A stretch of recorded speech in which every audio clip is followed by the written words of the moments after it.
वंदना वंदना वंदना। मुझको तारो प्रभु तारे जो चंदना, मुझको तारो प्रभु तारे जो।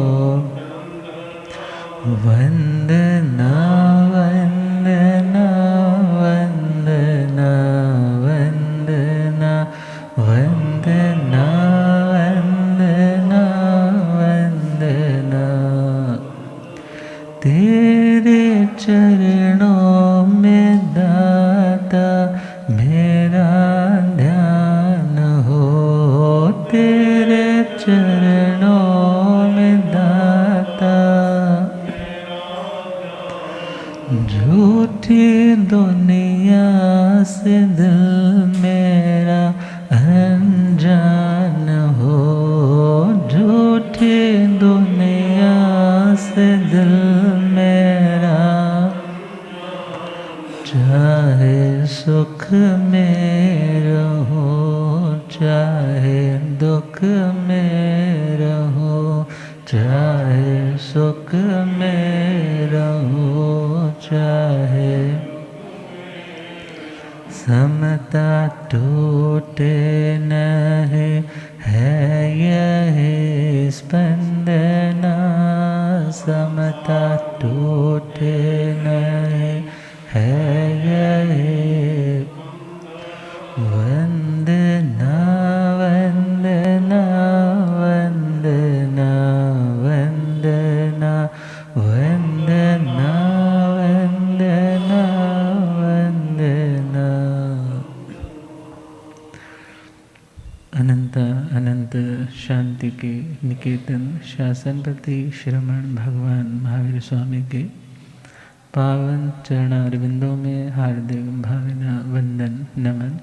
मेरे अंधेरे जीवन को रोशनी प्रदान करने वाले परम उपकारी आगम ज्ञान के भंडार आगम ज्ञाता आगम पुरुष, जिन शास्त्ररत्न हिमाचल केसरी उपाध्याय भगवंत श्रद्धे गुरुदेव श्री जितेंद्र मुनि जी महाराज साहब के पावन चरण कमलों में हार्दिक भावना वंदन नमन। पाठ पर विराजमान उग्र तपस्वी आदर्श सेवा भावी तप शिरोमणि श्रद्धे गुरुदेव श्री रमण मुनि जी महाराज साहब के चरणों में हार्दिक भावना वंदन नमन। धर्म सभा में उपस्थित धर्मानुरागियों, सुशीलवती माताओं एवं बहनों, असीम पुण्योदय से भाग्योदय से आप सबको संतों का समागम और वीतरागवाणी श्रवण करने का सुअवसर प्राप्त हो रहा है। श्रीमद् उत्तराधन्य सूत्र की संक्षिप्त वाचना संपूर्ण उत्तराध्ययन इन 4 दिनों में संपूर्ण करने का लक्ष्य। तो आज 10वां अध्याय प्रारंभ करेंगे, मगर उससे पूर्व आज का दिन विशिष्टता लिए हुए, क्योंकि श्रमण संघ ये तृतीय पटधर आचार्य सम्राट साहित्य मनीषी सरलात्मा परम पूज्य श्री देवेंद्र मुनि जी महाराज साहब, जिनका पावन जन्म दिवस और उनका संपूर्ण जीवन संघ की श्रुत की सेवा में गया अन्वेषण गवेषणात्मक रचनाओं के माध्यम से, शास्त्रों की भूमिका लिखने के माध्यम से उन्होंने श्रुत की जिन शासन की भरपूर सेवा की, और वो स्वयं अकेले ही दीक्षित नहीं, माताजी भी दीक्षित थे, बहन भी दीक्षित थी, और इस चतुर्विध संघ में उनका अपना वर्चस्व, अपनी एक तेजस्वी आभा। तो ऐसे महामानव, ऐसे अमृत पुरुष परम पूज्य आचार्य भगवंत के साधना में, यशों में, संयम में जीवन को स्मृति पटल पर लाते हुए हार्दिक वंदन अभिनंदन नमन करते। तो पहुंच जाएं उस पावापुरी पावन नगरी में, जहां श्रमण भगवान महावीर स्वामी का अंतिम चौमास, और उस अंतिम चौमास में प्रभु के श्री मुख से उत्तराधन सूत्र की वाचना निसृत हो रही। उत्तराधन की वाचना, उत्तराधन के वीर प्रभु फरमांगे। उत्तराधन के वाचना वीर प्रभु पर जीवन के अंधियारों में ज्ञान के दीप जगा गए। जीवन के अंधियारों में ज्ञान के दीप उत्तराधन की वाचना, उत्तराधन के वीर प्रभु फर भावपुरी चौमास था, संघ चतुर्विध पास था। भावपुरी चौमास था, संघ चतुर्विध भक्ति का उल्लास था। अवसर एकदम खास था, भक्ति का उल्लास था। अवसर एकदम अक्षय अमृत मेघबन, अक्षय अमृत मेघबन सब संताप मिटा गए। उत्तराधन के वाचना वीर प्रभु फरमा गए। उत्तराधन के वाचना वीर प्रभु। 10वां अध्याय द्रोम पत्र और इसकी टोटल 37 गाथाएँ 37 गाथाएँ हैं। और इस अध्ययन में श्रमण भगवान महावीर स्वामी ने गणधर पद विभूषित 4 ज्ञान के धारक श्रुत केवली श्री इंद्रभूति गौतम स्वामी जी महाराज की शंका को, ऊहापोह को जैसे नोटिस किया, क्योंकि वो आकुल व्याकुल हो गए कि मेरे हस्त दीक्षित संत तो केवल ज्ञान पा रहे हैं और मुझे अभी तक केवल ज्ञान नहीं हो रहा। तो प्रभु ने जैसे ही उनके इन भावों को जाना तो प्रभु उन्हें कहने लगे कि तुम जिस लक्ष्य को लेकर के निकले थे उस लक्ष्य के तुम बहुत करीब पहुंच चुके हो। इसलिए हे गौतम, क्षण मात्र का भी संयम आराधना में, आत्म स्वरूप की आराधना में प्रमाद लापरवाही नहीं करनी। तो पहली ही गाथा दुम पत्तये पंडुरये जहा निवड़ई राय गणान अच्चय एवं मणुयाण जीव्यं समयम गोयम मापमाये कुसज्ञे जहा ओस बिंदुए थोवम चिट्ठई लंभमाणय एवं मणुयाण जीव्यं समयम गोयम मापमाये। भगवान दृष्टांत दे रहे हैं जैसे एक वृक्ष का पत्ता जो आज बहुत हरा भरा है मगर समय आने पर वो पीला पड़ जाता है, गिर जाता है। रात्रियां बीतती है, समय व्यतीत होता है और वह अपनी शाखा से नीचे गिर जाता है। भगवान कहते हैं इसी प्रकार जिंदगी की शाखा के साथ यह जीवन जुड़ा हुआ, आयुष्य कर्म की फीड मिल रही है, तब तक यह एक शरीर में है। मगर हे गौतम, कब यह जिंदगी धूमिल पड़ जाए, इसलिए तुम क्षण मात्र का भी प्रमाद मत करो। अब प्रभु ने एक बार दो बार नहीं 36 बार इसी एक लाइन को श्री गौतम स्वामी जी को समझाते हुए कहा।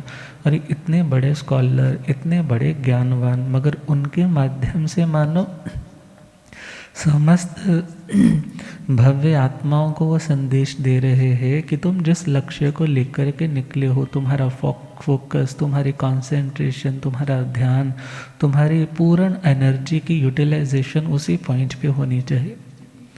तो भगवान ने दूसरा दृष्टांत दिया, जैसे कुशा के अग्र भाग पर टिका हुआ ओस का बिंदु, वो डी ड्रॉप्स कितने सुंदर लगते हैं, सुहावने लगते हैं, मगर सूर्य की किरण पड़ते पड़ते वो सूखने लग जाते हैं, हवा का झोंका आते ही वो वहाँ से गिर जाते हैं, अर्थात उनकी स्थिति थोवम चिट्ठई लंबमाणे, बहुत थोड़ी देर के लिए वो वहाँ पर शोभायमान होते। इसी प्रकार मनुष्यों का जीवन भगवान कह रहे हैं, इसलिए है गौतम, आज जो जिंदगी बहुत खूबसूरत लग रही है, कब यह जिंदगी मृत्यु के आलिंगन में चली जाए, इसलिए तुम समय मात्र का भी प्रमाद मत करो।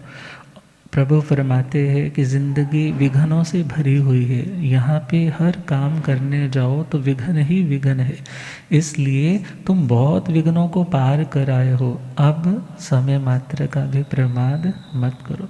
मनुष्य जन्म प्राप्त करना कितना दुर्लभ है। अब उसे समझाते हुए कह रहे हैं कि हे गौतम, तुम पृथ्वी काय, अप काय, तेजस काय, वायु काय, इनमें असंख्यात काल तक भव भ्रमण करते रहे और वनस्पति काय में अनंत काल तक इस आत्मा ने भ्रमण किया और विचार कर द्विंद्रिय, त्रिंद्रिय, चौरिंद्रिय, जहाँ पर संख्यात हजारों वर्षों तक जीवन यापन किया, कितनी गूढ़ अज्ञान दशा थी, मगर आज यदि कोई पंच इंद्रिय तक भी पहुंचा तो विचार करना कितना पुण्य का उसने संचय किया होगा।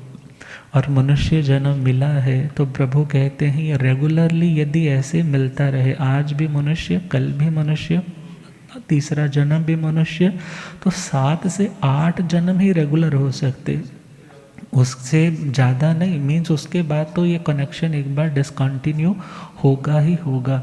अर्थात आज ये जन्म मिला है, इसलिए तुम क्षण मात्र का भी प्रमाद मत करो। अब हमें सोचना है कि हो सकता है हमारा ये 8वां ही भव हो। यदि 8वां ही भव है तो ये आत्मा तुम्हें साधना के मार्ग से, कषायों को शांत करने के मार्ग में क्षण मात्र की गफलत, देरी, लापरवाही, डेफरमेंट, उसे डिले नहीं करना।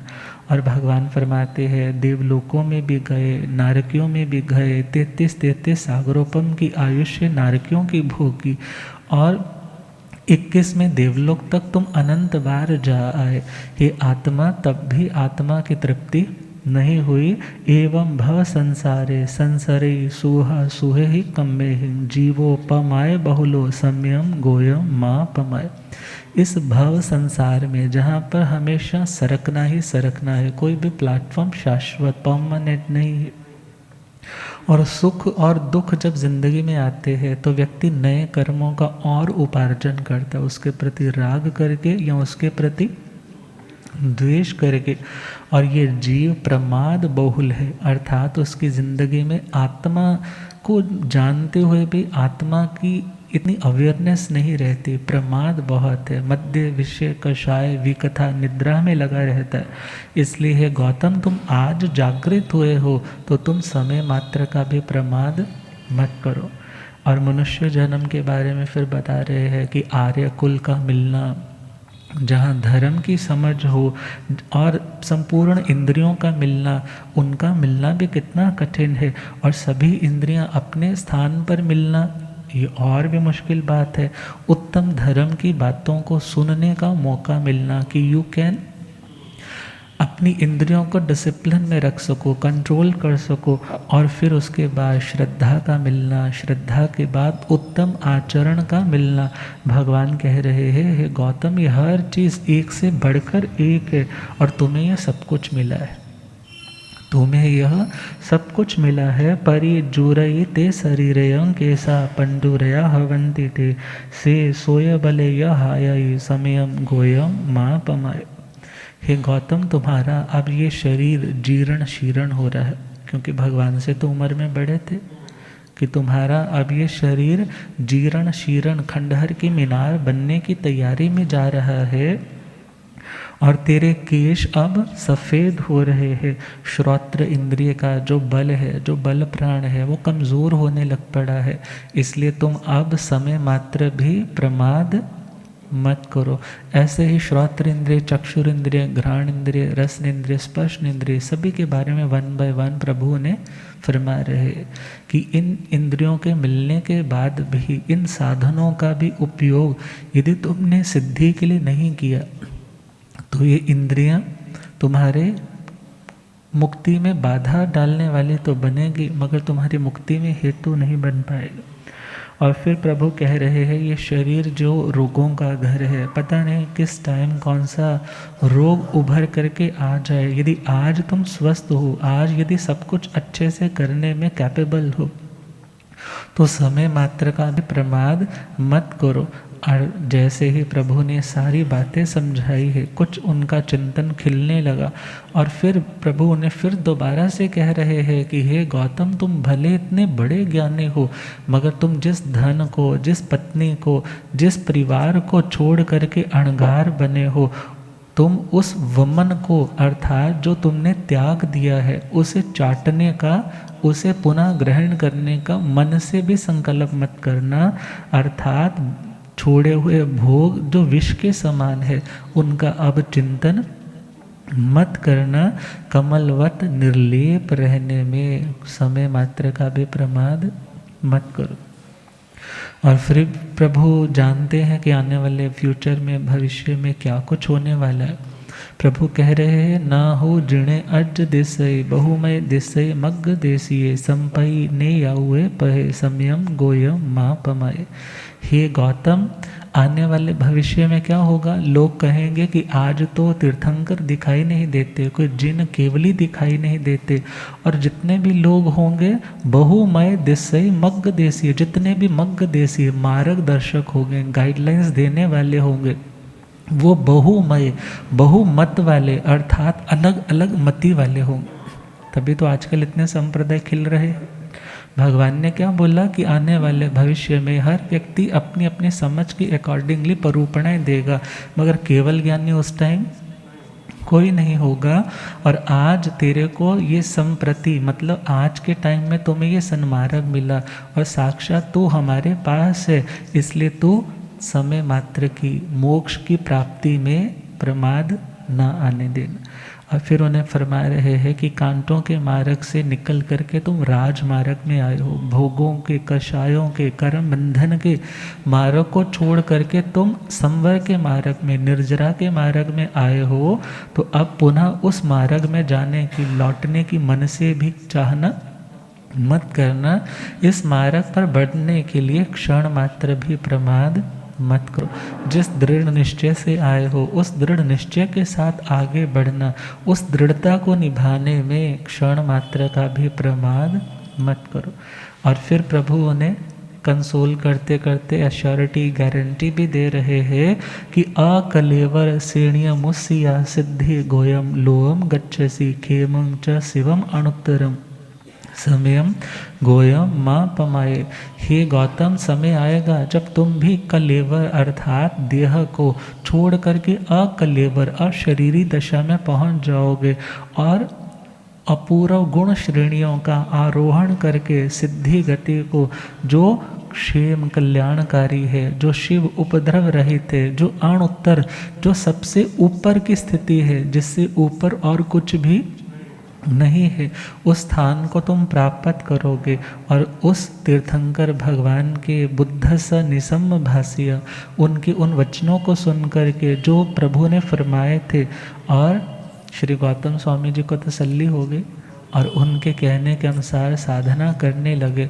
और समय आने पर सभी कर्म क्षय करके सिद्ध हुए, बुद्ध हुए और मुक्त। अब 11वां अध्याय है बहुश्रुत पूजा, और इसकी टोटल 32 गाथाएं है। बहुश्रुत जिसने बहुत सुना है, जिसने बहुत पढ़ा है, जिसके पास श्रुत ज्ञान इन एबंडेंस है, जो समुद्र के समान श्रुत ज्ञान का सागर है, और प्रभु श्रमण भगवान महावीर स्वामी ने ऐसी आत्माओं का गुणगान स्वयं 16 उपमाओं के माध्यम से इस अध्ययन में किया है। जिन लोगों को अपने ज्ञानावरणीय कर्म का विशेष शोभम मन में है कि मैं करूं, तो उन आत्माओं को गुरुदेव कहा करते हैं इस अध्याय का बार बार पठन, बार बार परिवर्तना, बार बार चिंतन करना चाहिए। उससे बुद्धि निर्मल होगी। ऐसी श्रुत केवली आत्माओं की अनुमोदना वंदन करने से हमारे अंतराय कमज़ोर पड़ेंगे और हम भी उस ज्ञान के अधिकारी बन पाएंगे। तो जघन्य बहुश्रुत जो निशीत सूत्र के ज्ञाता है, मध्यम जो निशीत और यहाँ 14 पूर्वों में से किसी भी पूर्व के या किन्हीं 11 अंगों के ज्ञाता है, और उत्कृष्ट बहुश्रुत जो सबसे बेस्ट क्वालिटी वाले हैं वो 14 पूर्वों के जो ज्ञाता है। तो प्रभु ने फरमाया संजोगा विपमुख शरण गारस भिक्षुणो आया रंग पाऊ करी सामी आणु पुविंग सुणे हमें, अर्थात जो संयोगों से विमुक्त है। संयोग द्रव्य के, भाव के संयोग मतलब बंधन, जिन्होंने दुनिया के समस्त बंधनों की डोरों को काट दिया है, घर का त्याग कर दिया है, भिक्षावृत्ति के माध्यम से निर्दोष जीवनचर्या चला रहे, ऐसी आत्माओं की आचार पद्धति कौन सी है, वो क्या करते हैं, वो कैसे रहते हैं कि वो इतने ज्ञानवान बन जाते।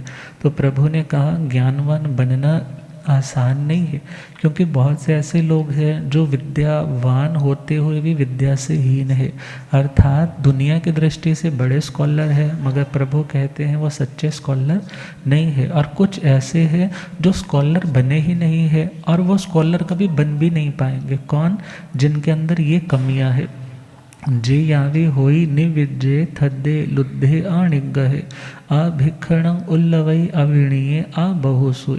प्रभु कहते हैं वो व्यक्ति विद्यावान होते हुए भी विद्या से हीन है, या जो विद्या से अभी हीन है मगर विद्यावान वो कभी बन भी नहीं पाएगा, जिसके अंदर ये अवगुण है। पहला अवगुण जो थद्दे अभिमानी है, सेकंड है लुद्धे जो सरस आहार पानी में बढ़िया बढ़िया स्वादिष्ट आहार में भोजन में गृद्ध है, अनिग्ग है जिसका अपनी इंद्रियों के ऊपर कोई कंट्रोल नहीं है, अभिक्षणं उल्लवई जो बार बार इरेशनल जो मुंह में आया बोलता चला जाता है, और अविनीत है गुरुओं की विनय भक्ति नहीं करता। प्रभु कहते हैं ऐसा व्यक्ति अबहुश्रुत है, मीन्स वो व्यक्ति ज्ञान का अधिकारी नहीं। और यदि दुनिया के लिहाजे से ज्ञानी सो कॉल्ड ज्ञानी अपने आप को शो कर रहा है, भगवान कहते हैं सच्चे अर्थों में बहुश्रुत नहीं। अब अगला क्वेश्चन आ जाता है, फिर हम यदि बनना चाहते हैं बहुश्रुत तो शिक्षा प्राप्त तो करना चाहते हैं, उसमें बाधा कौन सी है, रुकावट कौन सी है? क्योंकि रुकावट का पता चल जाए तो फिर व्यक्ति रास्ता निकालता है, रुकावट के पत्थर को उठाकर दूर करने की कोशिश करता है। भगवान फरमाते हैं अह पंचहिंग ठाणेहिंग जेहिंग सिक्खा न लभई थम्बा कोहा पमायण रोगेण अलसेणय। अर्थात ये 5 चीज़ें बाधा डालती हैं शिक्षा की प्राप्ति में। शिक्षा का मतलब है बार बार किसी चीज़ का अभ्यास करना, उसका नाम क्या है? शिक्षा। और जो अभ्यास है वही परफेक्शन का कारण बन जाता है। तो शिक्षा 2 तरह की, ग्रहण शिक्षा, आसेवन शिक्षा। ग्रहण का मतलब है वो बुकिश नॉलेज जिसको सुन करके व्यक्ति अंडरस्टैंड करके समझ जाता है और उसको याद भी हो जाता है, और ये थ्योरेटिकली नॉलेज होगी, उसका नाम क्या है? ग्रहण शिक्षा। आसेवन का मतलब है जो चीज़ तुम्हारी ज़िंदगी में आचरण का रूप ले लेती है, तुम प्रैक्टिकली उन चीज़ों को ज़िंदगी में ट्रांसलेट करने लग जाते हो, उस शिक्षा का नाम क्या है? आसेवन शिक्षा। तो दोनों तरह की शिक्षा उस व्यक्ति को नहीं मिल पाती। जो व्यक्ति, प्रभु ने फिर बोला, जो व्यक्ति अभिमानी होता है, थम्बा कोहा जो क्रोधी है, जो अपने बड़ों की, समझदार लोगों की बात को सहता नहीं है, टॉलरेट नहीं करता है। और तीसरा पॉइंट दिया जो प्रमादी है, लापरवाह है, जो व्यक्ति रोगी रहता है। कितना सुंदर पॉइंट दे दिया। इट मीन्स इनडायरेक्टली भगवान क्या बोल रहे हैं, तुम्हें अपनी सेहत का भी ध्यान रखना है। If you want to become a scholar, यदि तुम चाहते हो कि मैं ज्ञानवान बनूं, तो तुम्हें अपनी सेहत का, अपनी डाइट का, भक्ष्य अभक्ष्य का, अपने न्यूट्रिएंट्स का भी, उनका भी तुम्हें ध्यान रखना है। रोगी काया से तुम स्वाध्याय करना चाहोगे तो वो कंसंट्रेशन तुम्हारी नहीं बन पाएगी। और 5वां पॉइंट दिया है आलस्य। आलस्य मतलब जो हर चीज़ के लिए टाल मटोल करता रहता है। मीन्स बहुत अधिक खाएगा तो सुस्ती आएगी, और सुस्ती की दशा में कुछ भी वो कर नहीं पाएगा।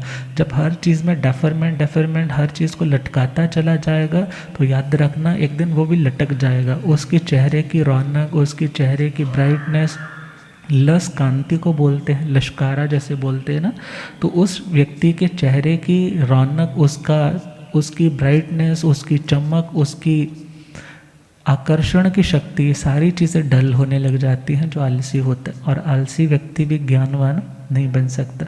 फिर आगे बढ़े तो प्रभु ने कहा 8 लक्षण ऐसे हैं जो व्यक्ति को शिक्षाशील नहीं बने देते।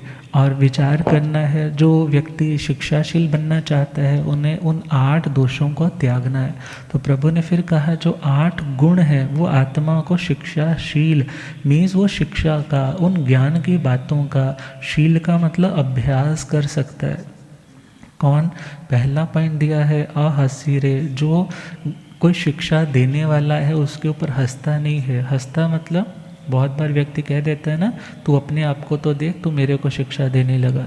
मीन्स वो व्यक्ति तो तुम्हारे कल्याण के लिए यदि कोई अच्छी हिदायत देने लगा था, मगर तुमने उसकी उस शिक्षा को सुना ही नहीं। जब शिक्षा नहीं सुनी तो ध्यान देना तुम्हारी ज़िंदगी में इम्प्रूवमेंट नहीं हो पाएगा। तुम तो अपने आप को प्रूव करने के चक्कर में रहे। तो भगवान कहते हैं तुम्हारी ज़िंदगी में वो निखार नहीं आ पाएगा। तो पहला पॉइंट है तुम्हें गंभीर बनना है, बड़ों की बात पे हंसना नहीं है। दूसरा पॉइंट है जो हमेशा खुद को रोकता है गलत जगह से, सया दंते नया मम्मम उदाहरे, जो किसी की गुप्त बात को, किसी सीक्रेट बात को जान करके भी पब्लिकली अनाउंस नहीं करता।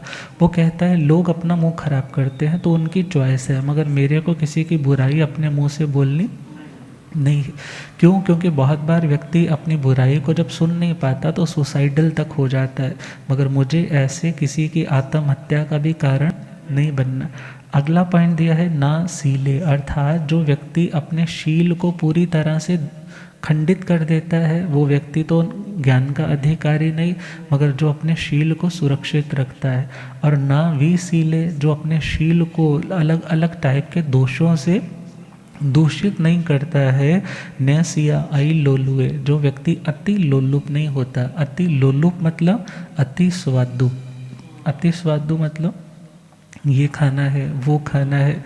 तो ज़्यादा खाने के चक्कर में पड़ेगा तो सेहत अच्छी नहीं रहेगी, सेहत अच्छी नहीं रहेगी तो पढ़ाई में मन नहीं लगेगा। यदि ज़्यादा ग्रस्त खाया है तो इंद्रियां कंट्रोल में नहीं रहेंगी तो भी कुछ ना कुछ वो डिस्ट्रैक्ट होता रहेगा। तो प्रभु ने कहा जो अकोहणे, जो क्रोध नहीं करता, मतलब यदि किसी ने कोई अच्छी शिक्षा दी है तो उसको सहता है, टॉलरेट करता है, सुधार करता है अपना, मगर कभी असहनशील नहीं होता। सच रहे। अगला पॉइंट है जो सत्य में रत रहता है, मीन्स सत्य का फेवर तो करता है, ट्रुथ का तो फेवर करता है, मगर गलत चीज़ का फेवर नहीं करता। प्रभु कहते हैं ऐसा व्यक्ति शिक्षा का अधिकारी। फिर इसके बाद 14 पॉइंट और दिए हैं कि कौन व्यक्ति अविनीत होता है, जो व्यक्ति निर्वाण का अधिकारी नहीं बन पाता। निर्वाण इज साल्वेशन, जहाँ पर हर तरह के कर्म की अग्नि बुझ जाए उसका नाम है निर्वाण की दशा। तो 14 पॉइंट है जो व्यक्ति बार बार क्रोध करता है, अभिक्षण का मतलब बार बार जो क्रोध करता है, छोटी छोटी बात पे लड़ता ही रहता है, प्रभु कहते हैं वो भी ज्ञानवान नहीं बन सकता।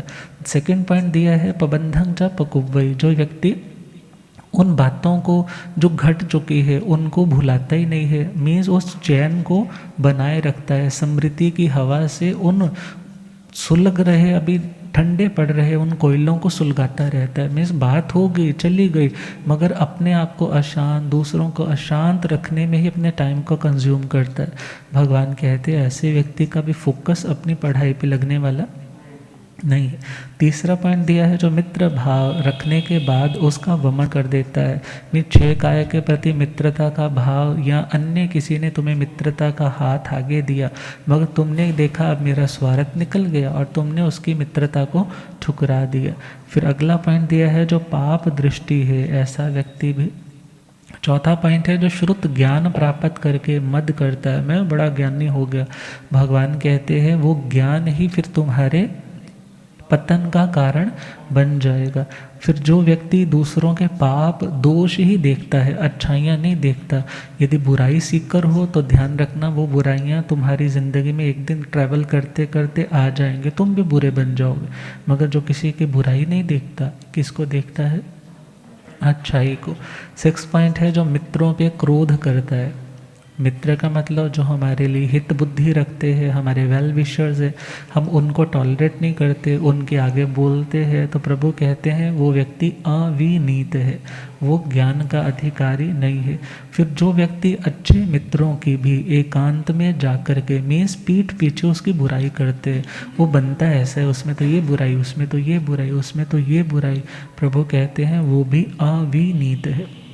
फिर अगला पॉइंट है जो असंबद्ध भाषी है, मीन्स जो व्यक्ति इरेशनल, जो मुंह में आया बकने की आदत है, जिस व्यक्ति को समझ के साथ बोलने की आदत नहीं है, तो ध्यान देना, बोलेगा तो बात अपनी नहीं रहती, जब सामने वाले के पास है उसने कैसे समझी है, कैसे मार्केट में घुमाएगा, फिर वो चलते चलते तुम्हारे ही स्ट्रेस का कारण बन जाएगी। इसलिए जो व्यक्ति व्यर्थ की अनाप शनाप बातों में समय बर्बाद नहीं करे वो तो समझदार है, मगर जो करता है वो अविनीत है। फिर अगला पॉइंट है जो अपने गुरुओं का द्रोही बन जाता है, विरोध करता है। थद्दे जो अभिमानी है, लुद्धे जो सरस मतलब स्वादिष्ट पकवानों में ही लुब्ध रहता है, अनिग्रह है जो अपने मन इंद्रियों का निग्रह, उन्हें कंट्रोल नहीं करता। असमविभागी जो अपने पास आई हुई चीज़ों को अपने साथियों के साथ समविभाग नहीं करता, मीन्स उन्हें बांटता नहीं है।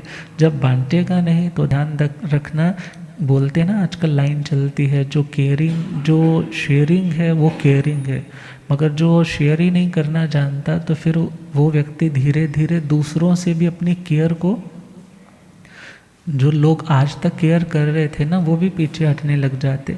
तो सोसाइटी में है तो भगवान ने कहा तुम साधु हो तो तुम्हारे साथ जो साधु जन है उनके साथ भी तुम्हें पूर्ण संविभाग के साथ चलना। अचियत्ते जो अप्रीतिकर कार्य करता है ऐसा व्यक्ति भी अविनीत है। मगर फिर आगे बोला विनीत कैसे बने, तो प्रभु ने आंसर दिया वसे गुरु कुले नित्यं जोगवं उवहाणव पियं करे पियं वाई से सिखंग लद्धुम अरिह। जो गुरु चरणों में वास करता है, गुरु की आज्ञा के निकट रहता है, जोगवं उवहाणवं अपने मन वचन और काय इन तीनों योगों को सही डायरेक्शन में मूव करता है। ये 3 घोड़े हैं तो इन तीनों घोड़ों को अपने सही लक्ष्य की ओर जोड़ करके रखता है। तीसरा पॉइंट है जो उपधान तपस्या करता रहता है। उपधान तकिए को बोलते हैं, पिल्लो को। मंदिर वालों में तो बहुत उपधान तपस्या चलती है। तो उपधान इस पिल्लो, पिल्लो की किसके लिए होता है कि हमें नींद इजीली आ जाए, नींद क्या हो जाए, आसानी से आ जाए। तो इसी प्रकार मोक्ष के मार्ग पर हमारी सुविधा बनी रहे, अंतराय कटते चले जाएं, जो हम स्वाध्याय करने जा रहे उसमें विघ्न ना आए, उसके लिए तपस्या की जाती है। कभी आइमिल कर लिया, कभी ये विघ्न छोड़ दिया, कभी मीठा छोड़ दिया। तो ये तपस्याएं उपधान तपस्या में, जो बहुश्रुत बनना चाहता है तो उसे उपधान तपस्या भी करते रहना चाहिए। अगला पॉइंट है जो पियंग करे पियंग वाई, अर्थात जो हर किसी का अच्छा ही अच्छा करता है। चंदन बाला जी के साथ कितना बुरा हुआ, मगर उन्होंने किसी का बुरा, इवन मूला सेठानी के प्रति भी, उनके साथ भी पियंग वाई कितने प्यार से बोली। ये सब कुछ किसके कारण हुआ है? प्रभु मेरे द्वार पर आए तो किसके कारण? आपके कारण। प्रभु कहते हैं जो ऐसी मानसिकता मेंटेलिटी वाला है वो व्यक्ति शिक्षा का अधिकारी, वही बहुश्रुत बन पाता है। फिर प्रभु ने 16 उपमाओं के माध्यम से 16 उपमाओं के माध्यम से वर्णन किया कि बहुश्रुत कैसा होता है। प्रभु ने फरमाया वो शंख की तरह निर्मल होता है। किसकी तरह? जैसे शंख अपने आप में भी सफ़ेद है, उसमें दूध डाल लो तो वो भी विकृत नहीं होता, ऐसे ही जो पात्र अच्छा है उसमें रखा हुआ श्रुत ज्ञान निर्मल दूध के समान एक दूसरे की शोभा को बढ़ाने वाले बन जाते। और उसका श्रुत ज्ञान विकृत भी नहीं होता, वो अपने ज्ञान का मद अहंकार करके किसी का तिरस्कार भी नहीं करता। फिर बताया है कंबोज देश का जो कंथक नाम का घोड़ा है, वो अपना कभी पथ नहीं छोड़ता, अर्थात सन्मार्ग को जो कभी छोड़ता नहीं है, जो पराक्रमी योद्धा के समान है, जो हाथी के समान है, जो बैल के समान है। अब हाथी से ये नहीं सोचना जो हाथी की तरह तगड़ा होगा वो बहुश्रुत होगा, ये उपमा है। तो हाथी की तरह जो अपने पूरे के पूरे संघ में सबसे ज़्यादा सॉलिड है, ज्ञान ध्यान में, संयम तप में, जो बैल के समान, जैसे बैल के 2 सींग है, ऐसे ही जो व्यवहार नय और निश्चय नयों के माध्यम से सामने वाले शत्रु स्वरूप संशयों का जो मर्दन कर देता है, मीन्स उनके डाउट्स को काट देता है, वो बहुश्रुत पूजनीय होता है। जो सिंह के समान बलशाली होता है, जो वासुदेव के समान चक्र गदा शंख इत्यादि को धारण करने वाले के समान जैसे उसकी दुनिया में हुकूमत होती है, ऐसे ही संघ के ऊपर ऐसे बहुश्रुत मुनिराजों का आधिपत्य होता है। वो यशस्वी महापुरुष दुनिया में पूजनीय बन जाते हैं। जैसे चक्रवर्ती 14 रत्नों का स्वामी होता है, ऐसे ही बहुश्रुत मुनिराज 14 पूर्वों के धारक होते हैं। जैसे इंद्र महाराज सहस्राक्ष मतलब 1000 आँखों वाले कहलाते हैं, ऐसे ही आगम चक्षु साहू जो आगमों के नयनों से युक्त है, ऐसी आत्मा कितनी चीज़ों को जानती है, देखती है श्रुत ज्ञान के आधार से। जैसे सूर्य के आने पे जब बाल सूर्य जब उगता है तो उसके आने से अंधेरा दूर हो जाता है, वो अपनी तेजस्विता से कितना सुंदर कितना दीप्तिमान लगता है। ऐसे ही बहुश्रुत अपने ज्ञान से, अपने संयम से, अपनी तपस्या के माध्यम से चमकता है, ब्राइट रहता है, दूसरों के अज्ञान अंधकार को दूर करता है। और जो चंद्रमा, पूर्णिमा का जो चंद्रमा मीन्स फुल मून नाइट जब होती है, कितनी शीतलता मिलती है, और कैसे वो नक्षत्रों से घिरा हुआ, तारों से घिरा हुआ चंद्रमा सुंदर लगता है। ऐसे ही बहुश्रुत जब बैठा है और वो संघ में उस पूर्णिमा के चंद्रमा की तरह 16 कलाओं के साथ युक्त 14 पुरों का धारक है। साधु भी बैठे हैं, साधनियाँ भी बैठे हैं, श्रावक श्राविकाएँ उनको घेर करके बैठे हैं, मानो वो ज्ञान ध्यान का जो चंद्रमा है और उन नक्षत्रों तारों से सुशोभित होता है। और प्रभु कहते हैं जैसे कोष्ठागार किसी स्टोर में, किसी कोल्ड स्टोर में रखा हुआ अनाज जैसे विकृत खराब नहीं होता, ऐसे ही वो बहुश्रुत आत्मा उस ज्ञान ध्यान को अपनी बुद्धि रूपी स्टोरेज में स्टोर रखता है और उसे रिवाइज करता रहता है, हमेशा फ्रेश रहता है। कभी कुछ पूछ लो, कोई भी चीज़ विकृत आंसर नहीं मिलेगा। और जैसे जम्बू वृक्ष अनादृत देव के द्वारा जो अधिष्ठित है, जो जैसे सुंदर है, ऐसे भगवान कहते हैं और जम्बू द्वीप में भी सुंदर ज्ञान ध्यान वाला होता है। जैसे सीता नदी नीलवंत पर्वत से निकलती है ऐसे और सागर की ओर जाती है, ऐसे ही बहुश्रुत उत्तम कुल जाति से निकला हुआ और उत्तम ज्ञान ध्यान के साथ युक्त हुआ, श्रुत ज्ञान से चलते चलते केवल ज्ञान के समुद्र में जाकर के मिल जाता है। जैसे मंदर पर्वत नाना भिन्न भिन्न प्रकार की औषधियों मणियों इत्यादि से युक्त है, ऐसे ही वो बहुश्रुत मुनिराज अलग अलग लब्धियों का भंडार और अपने दृढ़ पराक्रम वाला, स्थिर गुण वाला, और जैसे ज्योतिष मंडल उसके चक्र लगाते हैं, इसी प्रकार जो भव्य आत्माएं हैं वो उनके समीप रहना पसंद करते हैं। जैसे स्वयंभू रमण समुद्र सबसे बड़ा जो समुद्र है, जैसे वो नाना रत्नों का भंडार है, ऐसे ही बहुश्रुत मुनिराज ज्ञान ध्यान के रत्नों से समृद्ध है। भगवान कहते हैं वो अपना भी कल्याण करता है जो बहुश्रुत बनता है, और दूसरों के भी ज्ञान ध्यान में सहयोगी बन करके तिन्नाणं तार्याणं उस उक्ति को चरितार्थ करता है और वो उत्तम गति को, सिद्ध गति को प्राप्त होता है। तो यह हमारा बहुश्रुत अध्ययन। अगला अध्ययन है हरिकेशीय। हरिकेशीय अध्ययन की 47 गाथाएँ हैं और हरिकेशी बल, इसमें कई सारे मैसेजेस हैं। पहला मैसेज तो यह है कि हमें कभी अपने पद प्रतिष्ठा का अभिमान नहीं करना चाहिए, अपनी जाति कुल का कभी घमंड नहीं करना चाहिए। दूसरा मैसेज है कि जाति मुक्ति प्राप्ति में बाधा नहीं डालती, जाति को काम नहीं जिन मार्ग, संयम को प्रभु आदर दीने। और यहाँ पर हम चले इस अध्ययन में 47 गाथाओं में स्टार्टिंग में प्रभु ने हरिकेशी बल मुनिराज का एक सुंदर सा परिचय दिया है कि वो भले शौपाक चंडाल कुल में पैदा हुए मगर अणुत्तर गुणों के वो धारक मुनि है, और वो जितेंद्रिय अपनी इंद्रियों को वश में करने वाले समिति गुप्ती से जिनकी जिंदगी पूरी तरह से संयमित है। और ऐसे हरिकेशी बल जी महाराज जिनका स्टोरीज में पूरा भव आता है कि सोमदेव ब्राह्मण के रूप में थे और उधर से शंख राजा जो मथुरा के राजा थे दीक्षित होकर के कभी हस्तिनापुर की ओर पधारे। नगर में जाने के दो रास्ते थे, एक रास्ता था जो दोपहर के टाइम बहुत तपता था और एक था जो ठीक रहता था। मगर उस ब्राह्मण से पूछा कि भाई रास्ता जानते हो? बोला जी हाँ ये वाला रास्ता। जो हुताशन जो जलता था अंगारों की तरह उसने वो गाइड कर दिया। क्या सोच करके? ये जाएंगे और उछलेंगे कूदेंगे, मुझे देख करके अच्छा लगेगा। मगर जैसे ही वो चले हैं उनके तप त्याग के कारण वो गरम गरम रेत भी मानो शीतल चंदन की भांति ठंडी होती चली जा रही। अब वो देख रहा है इनको कुछ हो नहीं रहा, बड़े बैलेंस्ड होकर के चल रहे हैं। उनको फॉलो करते हुए जहाँ जहाँ वो फुटप्रिंट्स थे रेत के ऊपर, जहाँ जहाँ कदम थे वहीं वहीं पर पैर रखता है तो बिल्कुल ठंडा, दूसरी जगह रखता है तो आग की तरह। उसे लगा ये कोई बहुत बड़े सिद्ध महापुरुष संत है। और उस बड़े पश्चाताप हुआ कि मैंने कितना घिनौना मजाक किया इनके साथ, तो मेरे को उनके चरणों में जाकर क्षमा मांगनी चाहिए।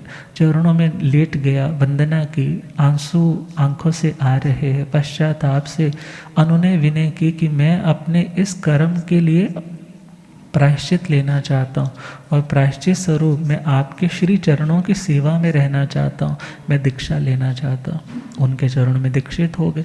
मगर अब साधुचर्या कुछ और है और ब्राह्मण संस्कृति कुछ और है। वहाँ पर तो बाह्य शुद्धि का बहुत ज़्यादा ध्यान रखा जाता है, मगर श्रमण संस्कृति में आंतरिक शुद्धि पे विशेष बल दिया जाता है। अब उसे हमेशा ये लगता है मैं उत्कृष्ट हूँ, ये निकृष्ट है, मैं ज़्यादा पवित्र रहता हूँ, ये अपवित्र है।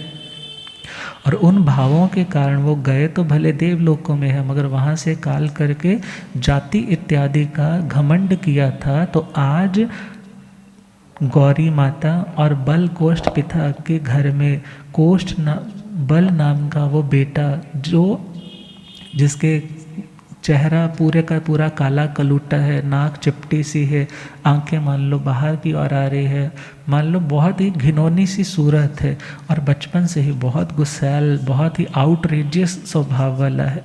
अब जब वो बच्चों के साथ खेलने जाता है बड़ा होकर के, तो बच्चे उसकी बात को जब काटते हैं तो उस पुराना तपस्वी है ना, अब वो डोमिनेटिंग है, दबाता है, मारता है। तो बड़े लोगों ने, परिवार वालों ने बोला इसके साथ तो किसी ने नहीं खेलना, उसको अलग कर दिया।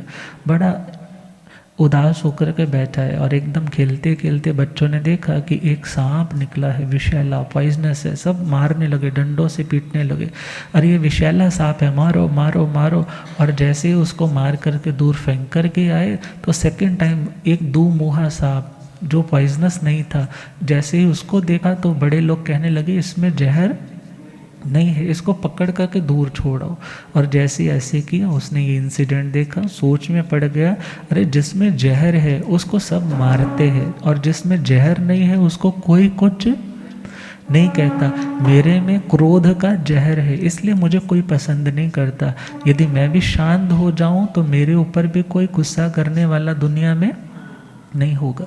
लेसन मिल गया और उस लेसन से आत्म चिंतन में खो गए, पूर्व जन्म की स्मृतियाँ हो आई और भाव संयमी बनकर के साधु दीक्षा अंगीकार की। और दीक्षा लेने के बाद वो साधना कर रहे हैं, मांस खमण की भी तपस्या है। और चलते चलते वाराणसी में जहाँ कौशिक राजा का राज्य है, उनके एक तिंदुक नाम का जहाँ यक्षायतन है, वहाँ पर वृक्ष के नीचे साधना में खड़े रहते। मीन्स खाना नहीं है, कुछ पानी पीना नहीं है, जो विहारी तपस्या है। अब ध्यान अवस्था में कोई आए भले नहीं आए, कोई पूछे कोई नहीं पूछे, कोई वंदना करे नहीं वंदना करे, उनको कोई फर्क नहीं पड़ता। अब जिससे दुनिया पूजती थी उस तिंदुक यक्ष को, अब वो उन्हीं का भक्त बन गए। क्या सोच करके, कितने त्यागी, कितनी शांति मिलती है इनके श्री चरणों के में बैठ करके, कितना आनंद मिलता है इनके आभा मंडल में आते सारे। अब वो उनका इतना अनन्य भक्त बन गया कि वो हमेशा उनको देखता रहता, उनकी साधना को निहारता रहता। और एक टाइम आया कि उसी राजा की बेटी, कौशलिक राजा की बेटी जिसका नाम भद्रा है, वो राजकुमारी वहाँ पर यक्ष की पूजा इत्यादि के लिए आई है। और जैसे ही उसको देखा, घिनौना रूप है, ना चेहरा सुंदर है, बड़ी घृणा हुई और उसने उसके ऊपर थूक दिया। जैसे ही संत पर थूका है, अब ये बात किससे टॉलरेट नहीं हुई? भक्तों से थोड़े ही टॉलरेट होती है यदि किसी के गुरु पर तुम कुछ भी बोल दो, क्योंकि हर व्यक्ति के अपने गुरु उनके लिए भगवान स्वरूप होते। अब उस देवता ने देखा कि इसने इतना घिनौना कार्य किया तो उसको पागल सा बना दिया। वो अनाप शनाप बकने लगी, बिल्कुल out of control, mentally disordered हो गई। और जैसे ही राजा को पता चला मेरी बेटी के साथ कुछ ऐसा हुआ, सारी खोजबीन की किसने ऐसा क्या किया था, तो पता चला संतों की आशातना, अवज्ञा की है। तो संतों के पास वो लेकर के आते हैं और उपाय पूछा, तो उपाय उस यक्ष ने प्रवेश करके क्या बोला कि यदि यह कन्या इस मुनि को अपने पति स्वरूप में वर्ण करेगी तो इसका छुटकारा होगा, अदरवाइज ये छूटने वाली, मैं इसको रिलैक्सेशन में नहीं छोड़ूंगा। और जैसे ही राजा ने सुना तो मरता क्या नहीं करता, उसने बोला जी कोई बात नहीं। अपनी बेटी का हाथ किसके हाथों में देने लगा? संतों के हाथों में। मगर संतों ने तो क्या बोला कि हम तो औरत के कंचन और कामनी के, सोना चांदी, घर परिवार, स्त्री, इन सब के त्यागी हैं। घर में मेरे भी कमी नहीं थी, क्योंकि भले वो चंडाल कुल में पैदा हुए हैं मगर प्रॉपर्टी वाइज उन्हें भी कोई कमी नहीं थी वहाँ, मगर मैं इन चीज़ों का भोगी नहीं हूँ। अब जैसे ही ये चीज़ देखी तो उस तिंदुक यक्ष ने साधु का ही रूप सा बना करके कुछ ऐसा किया कि उसे ग्रहण कर लिया। रात्रि के बाद अगली सुबह उन्हें लौटा दिया कि यह संत के काम की नहीं। अब मानो लोगों को दिया है और उसे पता चला कि मैं तिंदुक यक्ष के द्वारा ठगी गई। संत तो अपने आप में निर्लेप रहे, मगर तिंदुक यक्ष ने मेरे साथ धोखा किया। मगर अब पुरोहितों से बात हुई तो पुरोहितों ने बोला कि महाराज अब ये संतों के द्वारा परित्यक्त है तो इसको कोई ब्राह्मण ही ग्रहण कर सकता है। तो सोमदेव ब्राह्मण के साथ उसकी शादी कर दी जाती है। अब शादी हो गई है तो संत तो अपनी तपस्या में है और एक टाइम आता है साधना में वो आगे बढ़ रहे हैं और साधना करते करते मास खम्मन का एक दिन पारणा आता है और जहाँ पर वो रुद्रदेव पुरोहित, सोमदेव नहीं है, रुद्रदेव पुरोहित है। और शादी के लिए जैसे ही उसके साथ अब शादी हो चुकी है तो उन्होंने कोई बड़े यज्ञ का आयोजन किया है। तो बड़े सारे यज्ञ में उन्होंने बहुत दूर दूर से बड़े विशिष्ट ब्राह्मणों को इन्वाइट किया है और बहुत कुछ तैयार हो रहा है, तैयारियां चल रही हैं। और इधर वह संत पहुंचते हैं कि इतना कुछ तैयार होगा, सिंगल हैंडेड है, सिंगल एक व्यक्ति की ओर से ऑर्गेनाइज्ड है सब कुछ, तो मैं ले सकता हूँ, मैं पारणा इन्हीं के पास जाकर के निर्दोष आहार ग्रहण कर लूँगा। मगर जैसे ही पहुँचे हैं वो लोग देखते सारे ही हंसने लग पड़े, कहने लगे देखो कैसा भेडंगा सा व्यक्ति, शैतान जैसा, राक्षस जैसा, काला कुलूटा, जिसके नाक भी चपटी है, आंखें भी बाहर है, कान भी कैसे है, अरे इसने तो फटे पुराने से कपड़े मानो किसी रूढ़ियों से, गंदगी की ढेर से उठा करके पहने हो, इसको दूर भगाओ। मगर वो कह रहे हैं कि मैं संत हूँ, मैं श्रमण हूँ, मैं आज तपस्या के पारणे के साथ यहाँ पर आया हूँ, सोचा कि यहाँ निर्दोष मिलेगा। क्यों? क्योंकि संत अपने लिए कुछ बनाते नहीं। अब ये सारी बातें वो मानो यक्ष उनमें वैसे डायरेक्टली क्लियर नहीं है कि उनमें प्रवेश करके बोल रहा है, मगर हाँ अपने रूप को छुपा करके, हाइड करके वो बोल रहा है। कौन? यक्ष। किनकी ओर से? मानो वो संत बोल रहे हैं कि मैं श्रमण हूँ और तुम यदि दान देना चाहते हो तो उत्तम जगह पे, जैसे उत्तम जो फर्टाइल लैंड है, उपजाऊ भूमि है, वहाँ पर बीज डालोगे तो उसके ऊपर तुम्हें आउटपुट बहुत अच्छी मिलेगी, फसल अच्छी मिलेगी। किसी सूखी नीरसली भूमि में तुम बीज डालोगे तो वहाँ पर ज़्यादा लाभ तुम्हें नहीं मिलेगा। और संत जो हर आत्मा के हित का सोचते हैं, उनको यदि तुम दान दोगे तो तुम्हें बहुत लाभ मिलेगा। मगर उन्होंने जब इतनी बातें सुनी तो बड़ा मन में आने लगा कि ये अपने आप को बड़ा कह रहा है। और वो कहने लगे कि तुम वेद पढ़ने के बावजूद भी संयम की परिभाषा नहीं जानते, जीव का अस्तित्व पूरी तरह से नहीं जानते। इसलिए मात्र ज्ञान प्राप्त करने से कोई व्यक्ति पवित्र नहीं हो जाता जब तक ज्ञान के साथ साथ आचरण नहीं आता।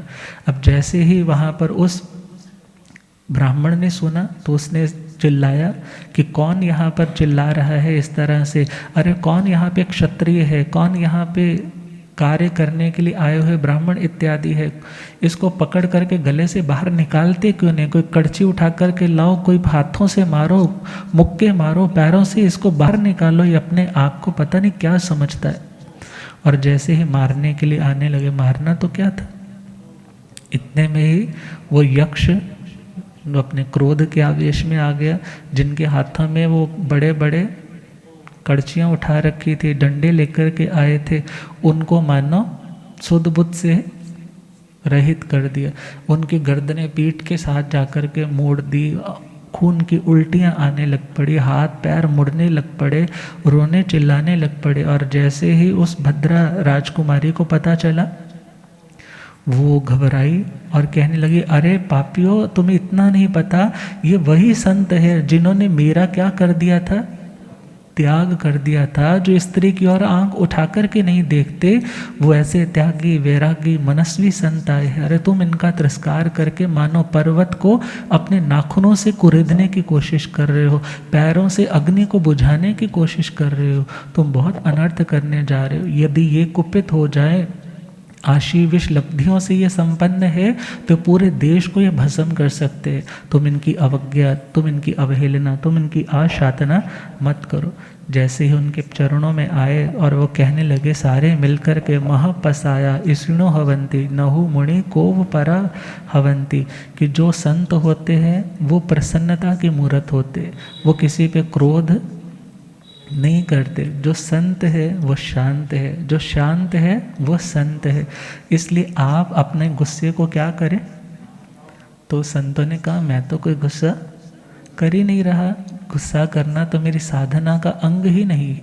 और जैसे ही कहा तो फिर वो कहने लगे, अच्छा फिर आप चलिए, हमारे विपुल मात्रा में भात भोजन चावल इत्यादि तैयार है, ग्रहण कीजिए। तो संतों ने वो ग्रहण किया और ग्रहण करने के बाद पारणा किया। 5 दिव्य प्रकट हुए, अहो दानम की देव दुंदुबियाँ भी बजी। और जैसे ही सब कुछ हुआ तो वो श्री चरणों में आए कि हमें धर्म का उपदेश दीजिए। तो उन्होंने 4 बातों पे 4 पॉइंट्स पे मेन फोकस किया। दान का सच्चा अधिकारी कौन है? जो संयत है, जो महाव्रतों की आराधना करने वाला, ज्ञान और चारित्र से जो निर्मल है।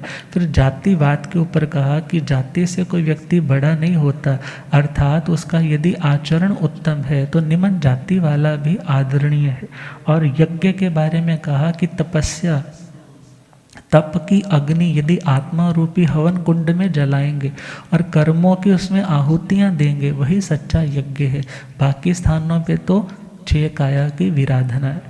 और फिर जल स्नान की बात की कि जल स्नान कौन सा है? तो उन्होंने कहा कि जो आत्मा धर्म के सरोवर में बैठता है वही आत्मा पवित्र हो पाता है। जो ब्रह्मचर्य की आराधना करता है वो आत्मा पवित्र हो पाता है। इस प्रकार उन्होंने अपनी संपूर्ण ये वाचना दी और अपनी आत्मा का कल्याण करते हुए विचरने लगे। अगला चैप्टर है चित्र संभूति जी का, चित्त और संभूति, जिसकी टोटल 35 गाथाएं है। और ये 13वां अध्याय चित्त संभूति जी का। सिंपली याद रखना है, चित्त जिन्होंने अपने चित्त को संभाल लिया। चित्त का मतलब मन को, संभूति मतलब जो विभूतियों के चक्कर में, ऐश्वर्य के चक्कर में पड़ गए, वो भटक गए। तो चित्त संभूति जी, इनके बारे में यदि हम स्टोरी को थोड़ा रिवील करें तो पूर्व जन्मों में चले जाएं।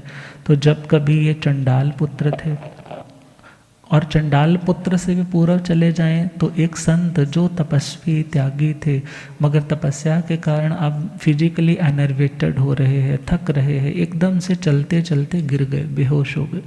और पास में एक गौशाला है, वो गवाल पुत्र, गवालों के बच्चे, उन्होंने देखा ये संत गिरे पड़े हैं, बेहोश हो रहे हैं, उनके पास जो था पानी इत्यादि होगा, दूध इत्यादि लेकर के दो करके आए थे, उन्होंने छींटे दिए, उनको पिलाया, उनकी कुछ सुध बुध आई, वो स्वस्थ हो गए।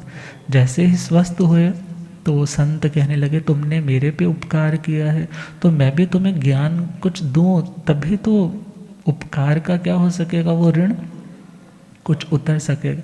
तो उन्होंने ज्ञान ध्यान सुनाया, उनकी प्रज्ञा जागृत हुई, उन्होंने उनके चरणों में दीक्षा ग्रहण कर ली। और उनमें से जो 2 जने थे उन्होंने बहुत शुद्ध आराधना की, मगर जो और 2 थे उन्होंने शुद्ध साधना नहीं की। जिन्होंने शुद्ध साधना नहीं की मगर काल करके तो सारे के सारे कहाँ गए, देवलोकों में। मगर उन्हीं में से जो 2 अशुद्ध आचरण वाले थे वो चंडाल कुल में पैदा हुए। अब वहाँ पर पैदा हुए हैं, अब चंडाल कुल में पैदा हुए तो वहाँ पर सांप ने काट दिया दोनों को। फिर उसके बाद हिरण के रूप में पैदा हुए हैं तो कालिंजर पर्वत पर हिरण के रूप में शिकारी ने मार दिया। फिर हंस के रूप में मृत गंगा तीर के किनारे वहाँ पैदा हुए हैं तो वहाँ भी मारे गए। फिर उसके बाद चित्त और संभूत, चित्त और संभूत इस रूप में पैदा हुए। अब वहाँ पर भी देखा जाए वो काशी, वो चंडाल कुल है। अब चित्त और संभूति अब दोनों के दोनों समय आने पर दीक्षित हो जाते। अब दीक्षित हुए हैं, दीक्षित होने के बाद वो नमोची जो प्रधानमंत्री है सनत कुमार चक्रवर्ती का, किसी अनुचित कार्य के कारण वो जानता है कि ये मेरी सारी उस वीक नर्व को जानते हैं बच्चे, अब साधु बन गए हैं, उसे डर लग रहा है ये मेरी उस पोल को खोलना दे। और उसने देखा कि वो गोचरी के लिए आए हैं संभूति मुनिराज, तो उसने उनको मारना पीटना शुरू कर दिया, लोगों से मरवाना शुरू कर दिया। जैसे वो आहत हुए कि हम इसका क्या बुरा कर रहे हैं, ये सारे लोग हमारे पीछे पड़े हुए, हम तो कर्म काटने के लिए साधना कर रहे हैं, मगर ये लोग जातिवाद से इतने ग्रसित थे कि ये किसी को साधना भी ढंग से करने नहीं देते। और उन्होंने सोचा कि अब हम अनशन ग्रहण करेंगे, संधारे ग्रहण करेंगे। संभूति मुनि आए हैं, क्रोध से लाल पीले हैं, मुंह से उन्होंने धुआं ही धुआं, क्योंकि लब्धियां बहुत है, पूरे के पूरे नगर में धुआं धुआं, सफोकेशन सफोकेशन, जैसे आजकल भी हो रही है ना। अब इससे भी कई गुना ज़्यादा सारे लोग बहुत तंग हो गए। अब राजा के पास आए, सनत कुमार चक्रवर्ती ने अपनी सुनंदा पटरानी को साथ लिया और उनके चरणों में पहुँचे कि आप हमें क्षमा करें।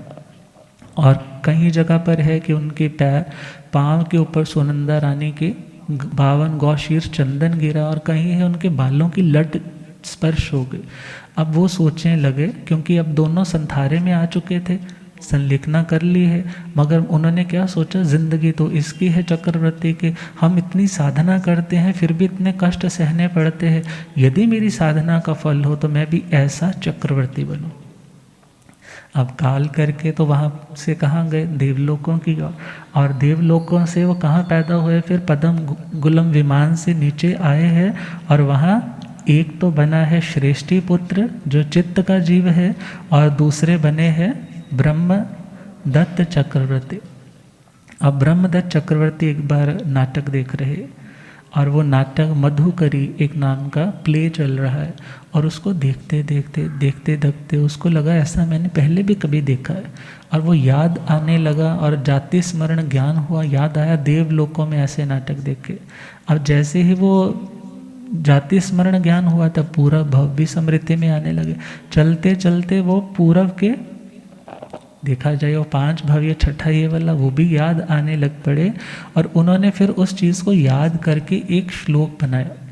श्लोक के तो देखा जाए वो 2 लाइनों वाला 4 चरण होंगे, मगर इन्होंने सिर्फ 1 लाइन जिसमें दिया, आसव दासो मृगो हंसो मातंगा व मरोत तथा ऐशा नो षष्टिका जाति अन्यो अन्याभ्याम वियुक्तियो।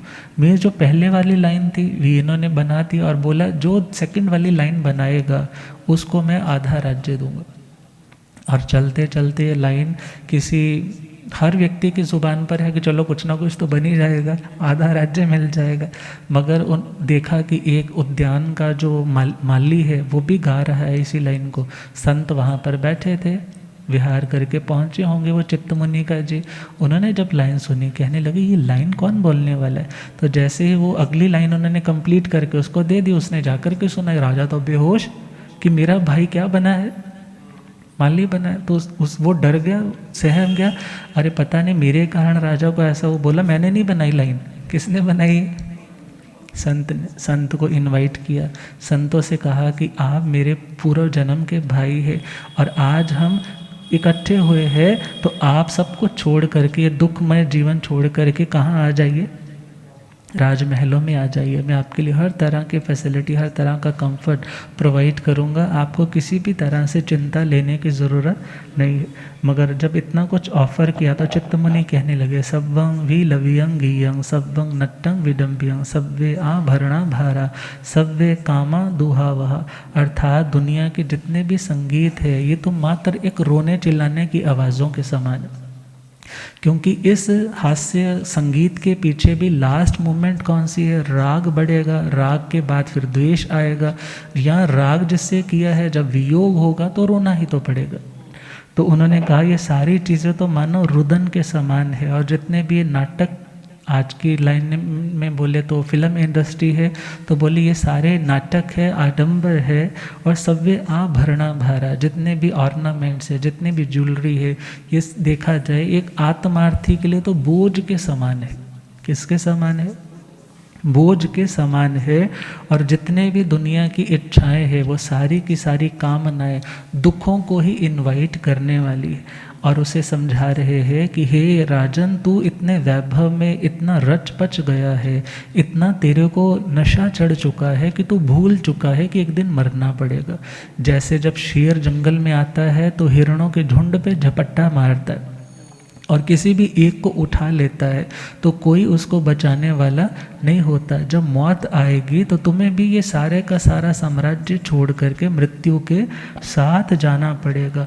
मगर वो गुरुदेव पधारे, हो रब मेरा सतगुरु बन के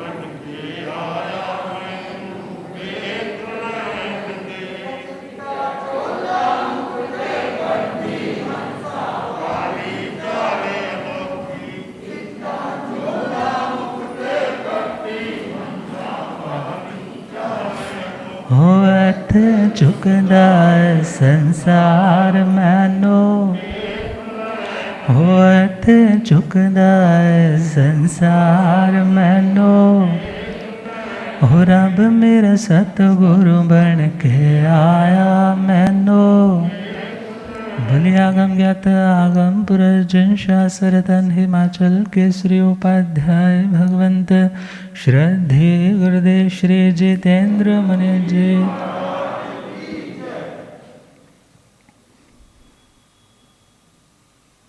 तो चित्त मुनिराज की बातों को सुन करके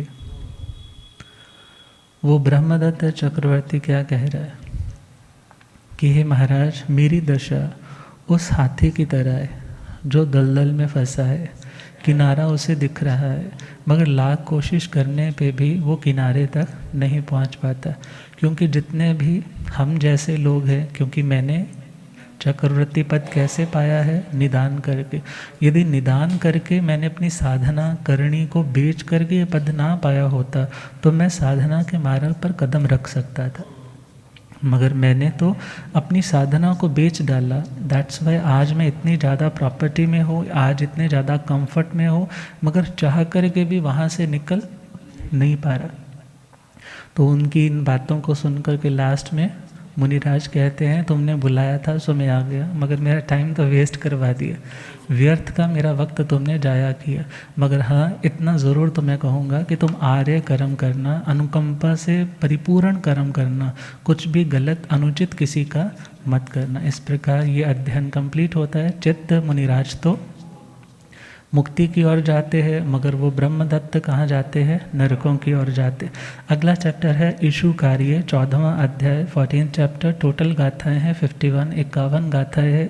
और इसमें ब्राह्मण संस्कृति और श्रमण संस्कृति, इन दोनों की जो कुछ फंडामेंटल्स जो क्लैशेस थे, उन चीज़ों को यहाँ पर समझाया गया है कि उस टाइम क्या मानसिकता थी, ब्राह्मण लोगों की मानसिकता थी कि वेद को पढ़ो तो यही रक्षा करेंगे, और अपुत्र से गतिर नास्ति स्वर्गो नेवच नेवच, जिसके घर बेटा नहीं पैदा होता तो उस व्यक्ति की सदगति नहीं होती। बेटा ही पिता के चिता को आग देता है तो पिता की अगली जगह पे अच्छी पोजीशन में गति हो जाती। मगर जैन संस्कृति ने कहा कि तुम्हारा कर्म ही तुम्हारी सुगति का और तुम्हारी दुर्गति का कारण है। किसी के घर में सपोज 10 बेटे भी है मगर पिता का आचार अच्छा नहीं है, तो कहा कि वो बेटे अपने उस पिता की सदगति नहीं में कारण नहीं बन सकते, उसका कर्म ही उसकी सदगति में कारण बनता है। तो बड़ा ही इंटरेस्टिंग चैप्टर है, बहुत अच्छे इसके कैरेक्टर्स है। और इशुकार महाराज उस टाइम के राजा है, तो उनके नाम को लिख करके इस चैप्टर का नाम है। तो भृगु पुरोहित है, यशा प्रहुतानी है, इशुकार राजा है, कमलावती महारानी है। और इशुकार महाराज और कमलावती का कैरेक्टर बिल्कुल लास्ट में जाकर के आएगा। स्टार्टिंग में स्टोरी स्टार्ट होती है भृगु पुरोहित जी से और यशा प्रहुतानी से, और उनके यशोभद्र और देवभद्र ये 2 बेटे। अब जिन्होंने शुद्ध संयम पाला था, पीछे 4 गवालों की घटना सुनी थी, जिन्होंने शुद्ध पाला था वो अब यहाँ पर आएंगे। अब उनके साथ जो 4 और श्रेष्ठी थे वो मिल गए तो 6 हो गए। तो उन 6 में से 2 ने फिर अच्छा संयम नहीं पाला, माया के साथ पाला, तो वो 2 कैरेक्टर स्त्री के रूप में आ गए और 4 पुरुष के रूप में कैरेक्टर्स यहाँ पर आ जाते। और यशोभद्र देवभद्र जो अभी देव पर्याय में है, तो उनने जब पता चला कि प्रभु के श्रीमुख से सुना कि आने वाले फ्यूचर में हम भृगु पुरोहित यशा प्रहुतानी के घर पैदा होंगे, उनके घर में कई सालों से संतान नहीं है, उन्होंने साधु का वेश बनाया, व्यक्रिय शरीर है ना, कुछ भी बना सकते थे, पहुंच गए और पहुँचे हैं, गोचरी पानी इत्यादि लिया और देखा कि बड़े उदास है। पूछा क्या कारण है, तुम इतने उदास हो भगत? तो उन्होंने बोला महाराज क्या बताएं, हमारे घर में अभी तक चिराग नहीं जले, अभी तक बच्चों का हमने मुख नहीं देखा। कहने लगे तुम्हारे घर में 1 नहीं 2 बच्चे होंगे। कितने बच्चे होंगे? मगर हाँ इतना ध्यान रखना, जैसे ही वो थोड़े बड़े होंगे संतों को देख करके उन्हें वैराग्य होगा और वो साधु बन जाएंगे, उन्हें रोकने की कोशिश मत। कहने लगे महाराज कोई बात नहीं, एक बार हो तो जाएं, बनना चाहेंगे तो हम रोकेंगे नहीं। मगर मोह ऐसा है व्यक्ति का कि जब तक वो काम नहीं होता तब तक तो बड़ी बड़ी गारंटीज देता है, काम हो जाता है तो उसके बाद अभी तो तुमने सोचा, सपोज करो फैक्ट्री नहीं चल रही, तुमने बोला इस बार प्रॉफिट हो गया ना तो महाराज मैं 5 लाख रुपया यहाँ डोनेट करके जाऊँगा इस संस्था को, मगर काम हो गया तो बाद में सोचता वो हो गया 5,000 भी दे देगा ना तो सोचता कि मैंने अपना पल्ला अपना झाड़ लिया। मगर भृगु पुरोहित वो प्रैक्टिकल घटना है ना माइंड की, ये माइंड गेम है, कैसे शेयर मार्केट में बाउंस आता है, कैसे उसमें फॉल आता है। अब भृगु पुरोहित जी ने कहा ठीक है जी ऐसा ही करेंगे। जैसे ही घर चल रही है ज़िंदगी और उसने कंसीव कर लिया, जैसे ही कंसीव किया तो उनको टेंशन पड़ गई, अरे अब क्या होगा, अब तो बच्चे सच में होंगे और सच में होंगे तो बच्चे बड़े होकर के साधु। उन्होंने सारे उस नगर को छोड़ दिया, इशुकार नगरी को, राजा की नगरी को छोड़ करके, तो शाम की पहाड़ी बोलते हैं कई जने, तो पहाड़ी पर जाकर के उन्होंने सपोज अपनी को सोसाइटी, भृगु सोसाइटी ऐसे बसा ली। अब उस सोसाइटी में रह रहे हैं, डिलीवरी हुई है, बच्चे बड़े हो रहे हैं, बच्चों की पढ़ाई लिखाई, क्योंकि राज पुरोहित भी है, सब कुछ अच्छे से चल रहा है। और एक बार वो संत उधर से भटक गए हैं, नीचे रास्ता नीचे भटके हैं, तो सोचा कि बाकी बिछड़े हुए संतों को थोड़ा ऊंचाई से जाकर देखेंगे तो इजीली दिख जाएंगे, तो वो ऊपर की ओर आ रहे हैं। और इधर वो भृगु पुरोहित के बच्चे, जिन्होंने बचपन से ही माता पिता से क्या सुना था कि वाइट कपड़े वाले संत होते हैं, मुंह पे पत्ती होती है, इस तरह से हाथ में एक रजोहरण ऐसा झाड़ू सा पकड़ा होता है, मतलब बड़ा नेगेटिव वे में। उनके हाथ में एक झोली होती है, उसमें पात्रे होते हैं, उसमें चाकू छुरियाँ रखी होती है। बच्चों को उठाते हैं, उनके गहने उतार लेते हैं, बच्चों को काट काट करके उनका मांस खाते हैं। इनसे बच के रहना हमेशा। अब पढ़ा दिया। अब बच्चे एक दिन खेलते खेलते नीचे पहाड़ी की और नीचे की ओर आ रहे। अब जैसे ही आए हैं और वापस अब लौटना है क्योंकि टाइम हो गया था, मगर वो दूसरे रूट से संत उसी साइड से ऊपर की ओर चढ़ रहे हैं। और जैसे ही चल रहे हैं तो भृगु पुरोहित ने देखा सांस फूलने लगा, खून का पानी बनने लग पड़ा। अरे संत आ गए और बच्चे बड़े हो रहे हैं, अब क्या हो जाएगा, ये ले जाएंगे बच्चों को। अब देखो क्या होता है, उधर से बच्चे आ रहे हैं और वो उनको बोलते हैं महाराज जल्दी पधारिए घर में, यहाँ के लोग बहुत अनारे हैं, बहुत निकम्मे हैं, बहुत घटिया है, संतों की वैल्यू नहीं करते, आप मेरे घर पे आइए, सब कुछ तैयार है, अपनी गोचरी लेकर के जल्दी से आप नीचे उतर जाइए, आपके ऊपर कोई कष्ट आ गया तो मैं खुद को कभी माफ़ नहीं कर पाऊँगा। अब वो संतों को लेकर के अंदर पहुंच गया घर में। जो बनाया था, चावल बनाई है, खीर बनाई है, दूध इत्यादि है, रोटी इत्यादि है, पूड़ियाँ हैं, बहराया। संत तो चल पड़े। संत सोच रहे हैं नीचे उतरते उतरते तो देरी हो जाएगी, क्या करें। अब सोच ही रहे हैं, उधर से बच्चे आ रहे, उन्होंने देखा वो सहम गए, अभी तो क्या हो जाएगा, अभी तो ये हमें मार देंगे। अब वो चुपके से क्या करते हैं, भागे भागे आते हैं और एक बड़े से वट वृक्ष पे या पीपल के पेड़ पे जाके ऊपर छुप जाते। जाके छुप गए और संतों को तो भूख लग रही है, उन्होंने सोचा चलो इसी वृक्ष के नीचे बैठ करके आहार करते। और जैसे ही वो प्रतिलेखना करते, पहले आंखों से देखते हैं, फिर उस ओघे से उस जगह को साफ करते हैं, आसन बिछाते, एक एक चीज़ खोल करके पहले देखते हैं, फिर देख करके बड़ी यत्ना से मुखपत्ती उतार करके खाने लगते। अब बच्चे ऊपर से बैठे बैठे देख रहे हैं। पहले तो वो सोच रहे थे अभी ये खोल लेंगे, इसमें चाकू दिखेगा, इसमें छुरियाँ दिखेंगे, इसमें बच्चों का मांस दिखेगा, इसमें गोल्ड की ज्वेलरी दिखेगी, मगर कुछ भी ऐसा। जैसे ही देखा रही ये तो पूड़ी तो वही है जो मम्मी को हम बोल कर आए थे कि आज हम खीर खाएंगे, और ये तो हमारे ही घर का लग रहा है। और इस चीज़ को देखते देखते स्मृति पे जोर पड़ा, स्मृति पे जोर पड़ा कि संत हमने ऐसे पहले भी कभी देखे, और उन्हें जाति स्मरण ज्ञान हुआ, याद आया कि हम भी कभी साधु थे। और जैसे ही याद आया वो नीचे उतर करके आते हैं, कहने लगे हे भगवान, वो तो एकदम घबरा गए, कौन आ गया ऊपर से, कहने लगे हे प्रभु हम आपके चरण में दीक्षा लेना चाहते, हम साधु बनना चाहते, हम भूल चुके थे अपना मार्ग, मगर आपको देखा तो सब याद आया, मगर हाँ घर में माता पिता है, उनकी आज्ञा लेकर के आपके पास साधु बन जाएंगे।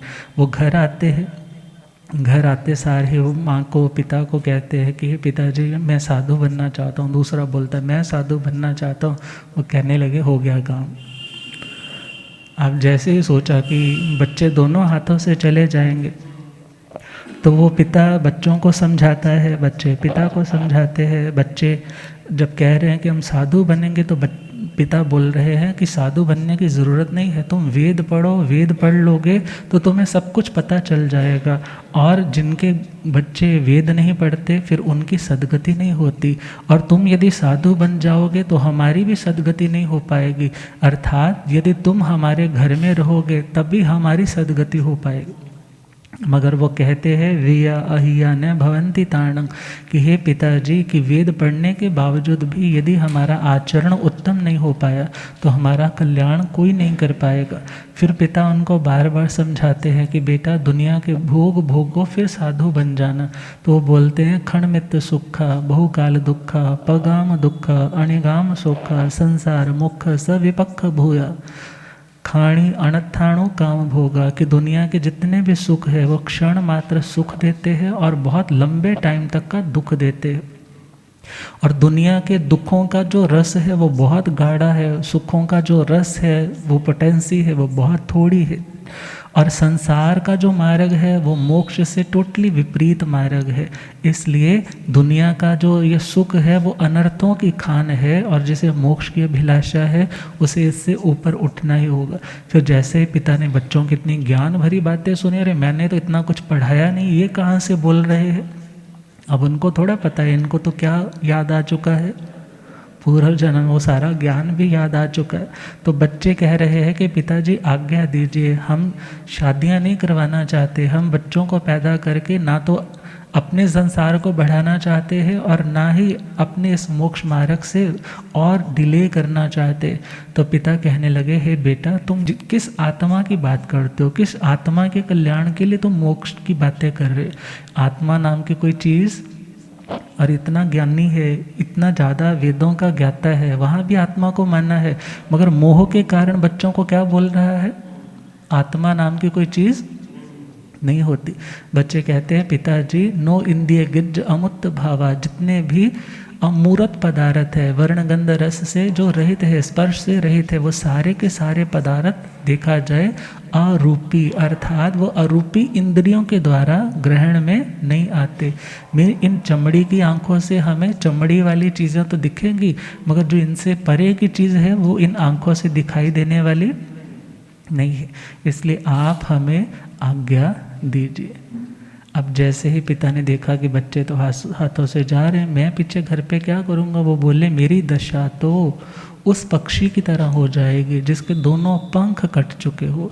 मेरी दशा उस राजा के समान हो जाएगी जिसके सैनिक, जिसका सेनापति हार मान करके युद्ध भूमि से जा चुका हो। वो कहने लगे, मैं घर पे नहीं रहूँगा, मैं भी साधु बनूंगा। अब घर वाली वो आगे सामने दीवार बन के कहने लगी, अजी अभी अभी तो आपको लग रहा है बच्चों के मुंह में कि मैं साधु बन जाऊंगा, बच्चे सेवा कर लेंगे मेरी, मगर ध्यान देना, तुम्हें गरम गरम रोटियां पका के वहाँ कोई नहीं देगा। यहाँ तो नखरे करते हो, 36 नखरे करते हो, ये कम है वो कम है, कहीं आना जाना पड़े तो बिना सवारी के नहीं जाते हो, वहाँ तो सारी उम्र कैसे चलना पड़ेगा। वो कहने लगे, हे सौभाग्यशालिनी, मैं इन बच्चों के मुँह में दीक्षा नहीं ले रहा, बल्कि अब तो मैं भी आत्म कल्याण के लिए दीक्षा लेना चाहता। वो सोचती है, फिर मैं अकेली घर पे, प्रलोभन तो बहुत देती है कि अभी तो हमारी ज़िंदगी बहुत पड़ी है, अभी तो हम दुनिया के भोग भोगने में समर्थ है, ये बनते हैं तो बनने दो, हम घर में रह कर के अपना फुल फ्लेज अपनी ज़िंदगी को जिएंगे। और अंतिम दशा आएगी ना, ब्रह्मचर्य आश्रम, गृहस्थ आश्रम, वानप्रस्थ आश्रम, फिर लास्ट का है संन्यास आश्रम, फिर लास्ट वाले वर्षों में हम जाकर के साधु बन जाएंगे। वो बोले, नहीं, शुभ से शीघ्रम, जो अच्छा कार्य जितनी जल्दी हो जाए उसको उसी टाइम कर लेना चाहिए, क्योंकि बच्चों ने ऑलरेडी उनको समझा दिया था कि जा जा बच्चे रैणी नासा परिनियत धम्मं च गुणमानस सफला जंती रायण। जो दिन रात बीत जाते हैं, लाख कोशिश करने पे, करोड़ों रुपए देने पर भी वो वापस लौट करके नहीं आते। इसलिए हमें शीघ्र से शीघ्र इस धर्म के मार्ग पर चलने का प्रयास करना चाहिए। पत्नी भी रेडी हो गई है, राज पुरोहित है, ढेर सारी प्रॉपर्टी है, बैलगाड़ियाँ, सैकड़ों बैलगाड़ियाँ, जिनके ऊपर उनका सारा सामान लाद दिया जाता है। क्यों? क्योंकि उस टाइम की व्यवस्था, जिसका कोई मालिक नहीं उसका मालिक राजा है। तो वो बैलगाड़ियों पर लदे हुए सोने, जवाहरात, हीरे, माणिक के और भी जितने महंगे महंगे कपड़े हैं, ज्वेलरीज है, वो भर भर के कहाँ पहुँच रही है? ईशुकार महाराज के भंडार की तरफ। महारानी कमलावती बाहर आई होगी, झरोखे पर देख रही है बाहर क्या सिनेरियो है भाई। जैसे ही देखा कि गाड़ियाँ पे गाड़ियाँ, गाड़ियों पे गाड़ियाँ आ रही है, पूछा ये किसकी गाड़ियाँ है? कहने लगे, आपको नहीं पता कि वो भृगु पुरोहित अपना वो यशा प्रहोतानी, उनके दोनों बच्चे, वो चारों जैन धर्म में दीक्षित होने जा रहे। बड़ा स्वाभिमान पे ठेस सा महसूस कर रही, पहुंची राजा के पास, कहने लगी, महाराज आपको धिक्कार है, आपकी सोच पर धिक्कार है। एक व्यक्ति तो अपना जितना वैभव था उस सारे को सारा छोड़ने जा रहा है, मानो वो जो खाया था उसको वमन करने जा रहा है, उल्टी करने जा रहा है, और तुम उसकी उल्टी को भी क्या करना चाहते हो? धिक्कार है तुम्हारे ऊपर। अब जैसे ही राजा ने सुना, कहने लगा, हाँ हाँ, एक ज्ञान की बातें ना सुनानी बोलनी बड़ी आसान होती है। तेरा इतना मन कर रहा है ना, इतना विराग तेरा अंदर से लहरें झूम झूम के आ रही है, तो तू भी साथ में जाके साथ भी बन जा उनके साथ में। अब कहने लगी, महाराज तुम ऐसा वैसा मत समझना। जब आ जाती है ना बात स्वाभिमान पे, तो बहनें भी शुरू हो जाती है। तुम हमें ऐसा वैसा मत समझना, क्षत्रियाणी हूँ मैं भी। और मैं यहाँ पर रहते हुए भी उस पक्षिणी के समान हूँ जो पिंजरे में है। सोने का भले ये पिंजरा है, टाइम टू टाइम चूरी पानी सब मिल जाता है, मगर पिंजरा तो पिंजरा ही होता है। मैं तो चाहती हूँ मैं शीघ्र अतिशीघ्र इस पिंजरे को तोड़ करके मोक्ष की ओर, संयम मार्ग की ओर विचरण करो।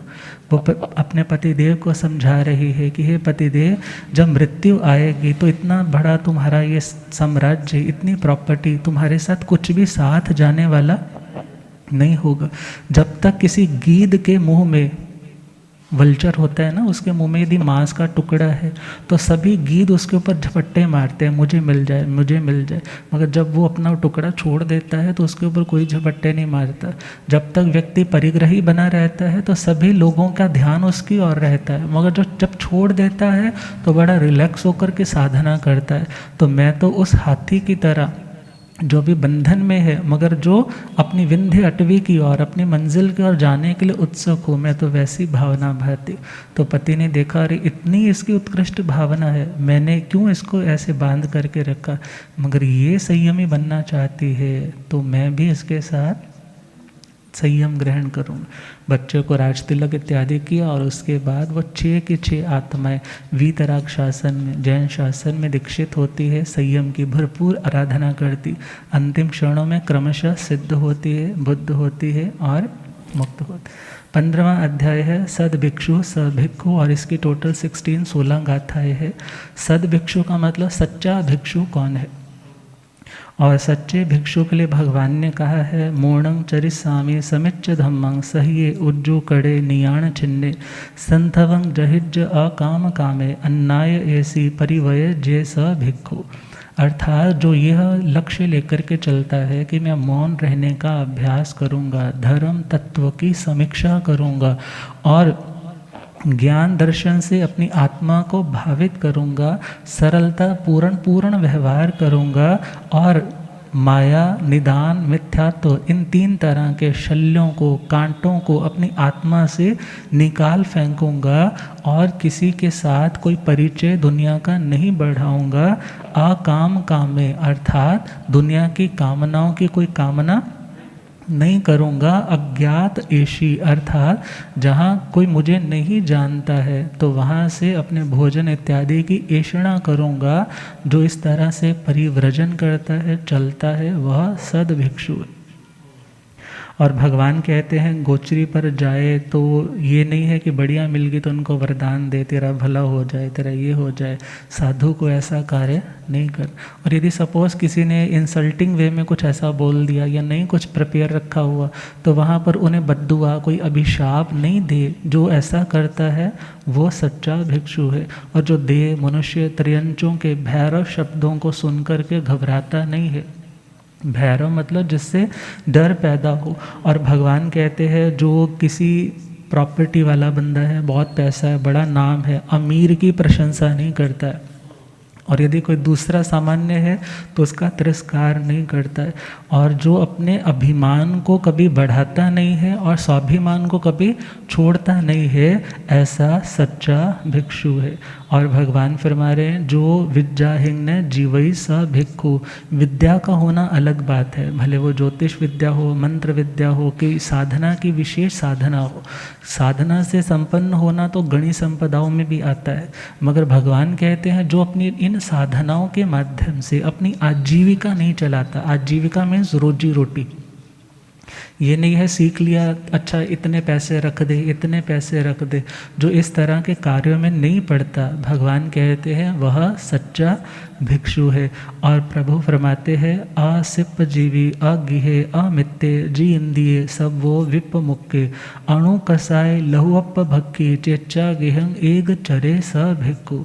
जो आत्मा किसी भी तरह से दोषों का सेवन अपने जीवन की बढ़ोतरी के लिए नहीं लगाता, गृह का त्यागी है, जिसका कोई दुनिया में अपना मीन्स राग के बंधन वाला कोई नहीं, जो इंद्रियों को विजय करता है और जो सभी प्रकार के बंधनों से मुक्त है, जो अणु कषाई, अणु का मतलब जिसके कषाय बहुत थोड़े हैं, बहुत पतले हैं, अर्थात जो अपने कषायों को उग्र नहीं होने देता, क्योंकि साधु भी छदमस्त है, अभी कषायों से मुक्त नहीं है। और लहु अप भक्खी जो थोड़ा खाता है, अब ये नहीं है कि स्वाद बहुत है तो बहुत ज़्यादा खाएगा, अर्थात जो थोड़ा और परिमित मात्रा में ग्रहण करता है और जो अकेला ही विचरण करता है वो सच्चा भिक्षु है। अब यहाँ पर ये नहीं सोचना अकेला विचरण करता है तो इतने इतने संत इकट्ठे क्यों होते।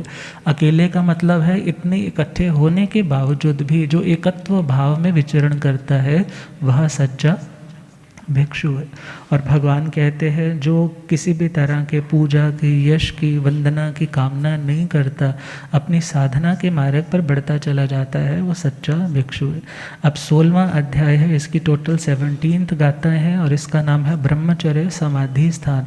क्योंकि ब्रह्मचर्य आत्मा को समाधि स्टेबिलिटी देने वाला, तो भगवान ने कहा कि जो आत्मा नव बाढ़ के साथ अपने ब्रह्मचर्य की आराधना करता है और 10वां शब्द रूप गंध रस इत्यादि से खुद को अप्रभावित बना करके रखता है। तो पहला पॉइंट है विविक्त शयनासन का सेवन न करे। विविक्त शयनासन का मतलब स्त्री, पशु और नपुंसक। यदि साधु है, पुरुष है, तो वो स्त्री के द्वारा सेवित या पुरुष स्त्री या पशु या नपुंसक के द्वारा जो सेवित स्थान है उस स्थान पे नहीं रहे। अदरवाइज उसे अपने धर्म के मार्ग के प्रति शंका, कांक्षा, विचिकित्सा और भेद, विनाश, उन्माद, इवन केवली धर्म से भ्रष्ट या कोई बहुत लंबे टाइम तक रहने वाले रोग से ग्रसित हो सकता है। तो उसके लिए दृष्टांत दिया है चूहे बिल्ली का दृष्टांत। जहाँ पर बिल्ली हो तो वहाँ चूहे को कैसे रहना चाहिए, बच के रहना चाहिए। अब ये नहीं है कि जहाँ पर बिल्लियाँ बहुत है वहाँ चूहे नहीं ना रहेंगे। इसी प्रकार जहाँ पर संयम की घात हो सकती है ऐसे स्थान का उसे वर्जन करना। सेकंड पॉइंट है अकेली स्त्रियों के साथ कथा नहीं करे।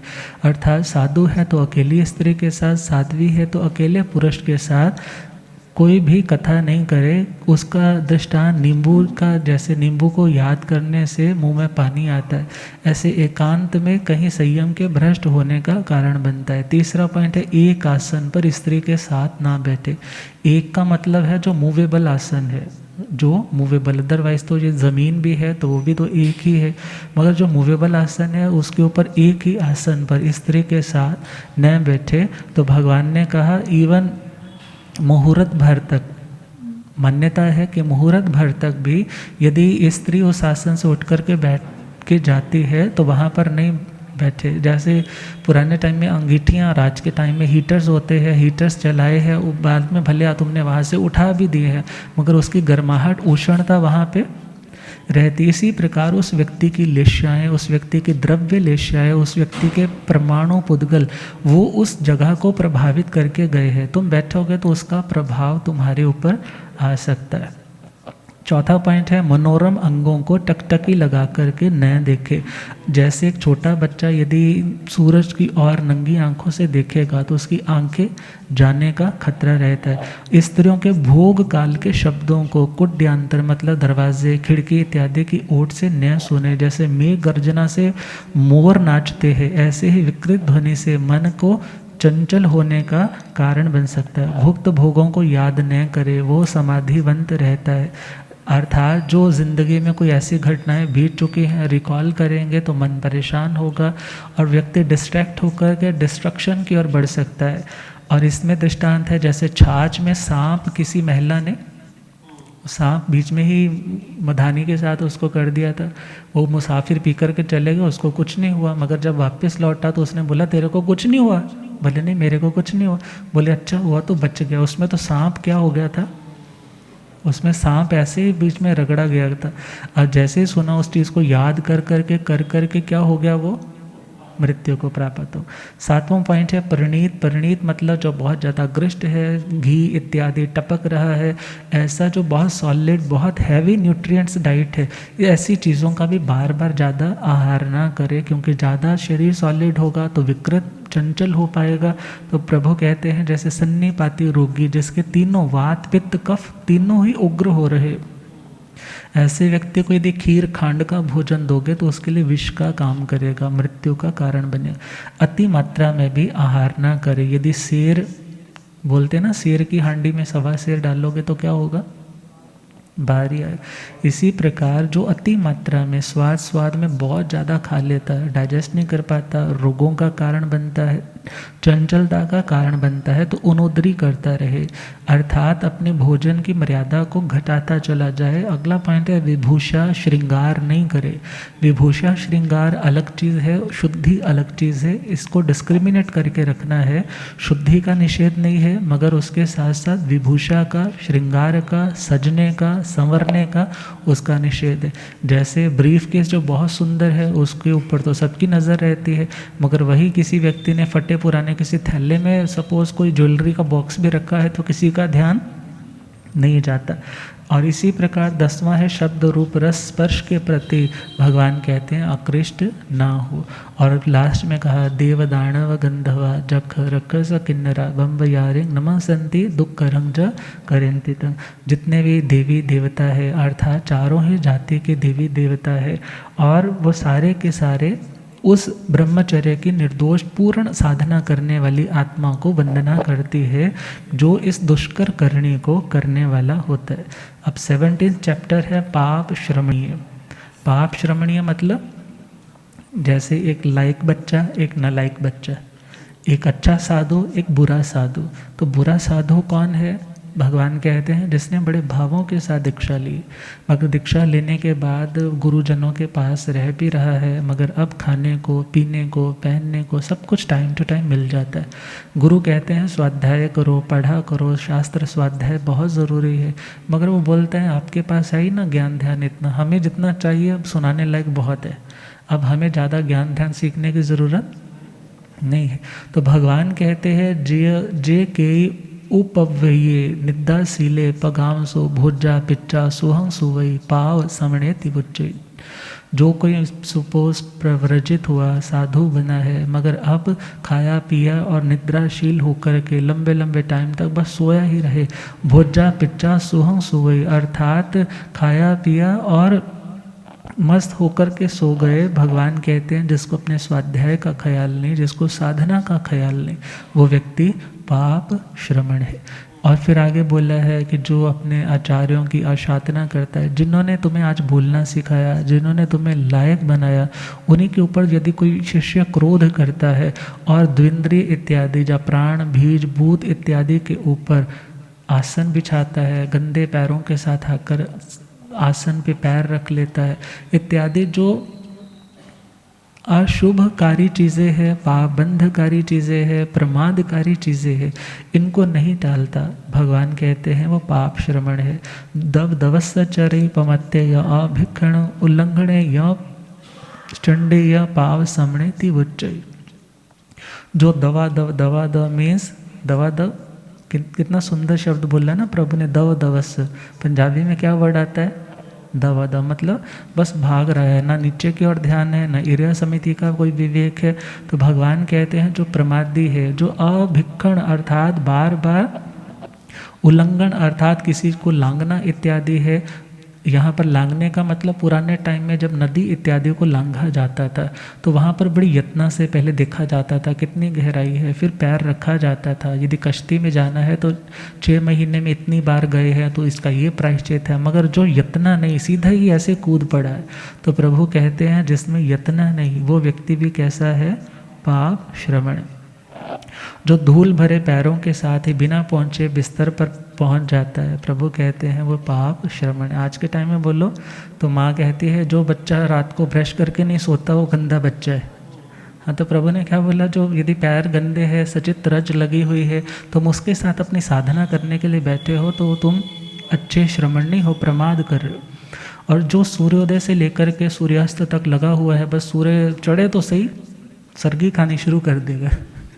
सर्गी वाले तो शुरू दिन निकलने से पहले शुरू हो जाएंगे ना, मगर सूर्य की पहली रे आने की देर है, उसी टाइम खाना पीना चालू कर देगा।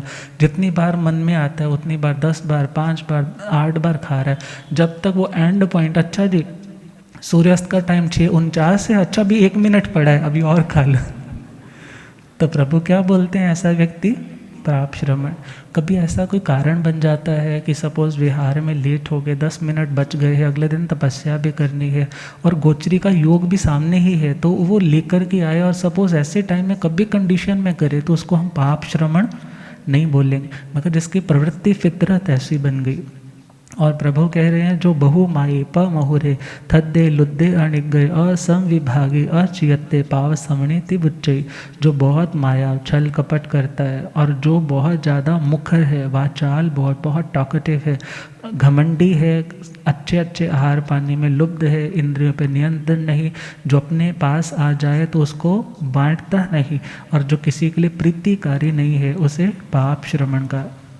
जो विगों का बार बार सेवन करता है, गण बार बार में बदलता रहता है, जैसे आज के टाइम में बोलो ना, आज एक जगह पे शादी की है तो 1 साल में तलाक दे के दूसरी जगह चली गई, 2 साल वहाँ लगाए, तीसरे साल तीसरी जगह चल पड़ी, तो लोग क्या बोल लेंगे, ये तो बड़ी अनस्टेबल है।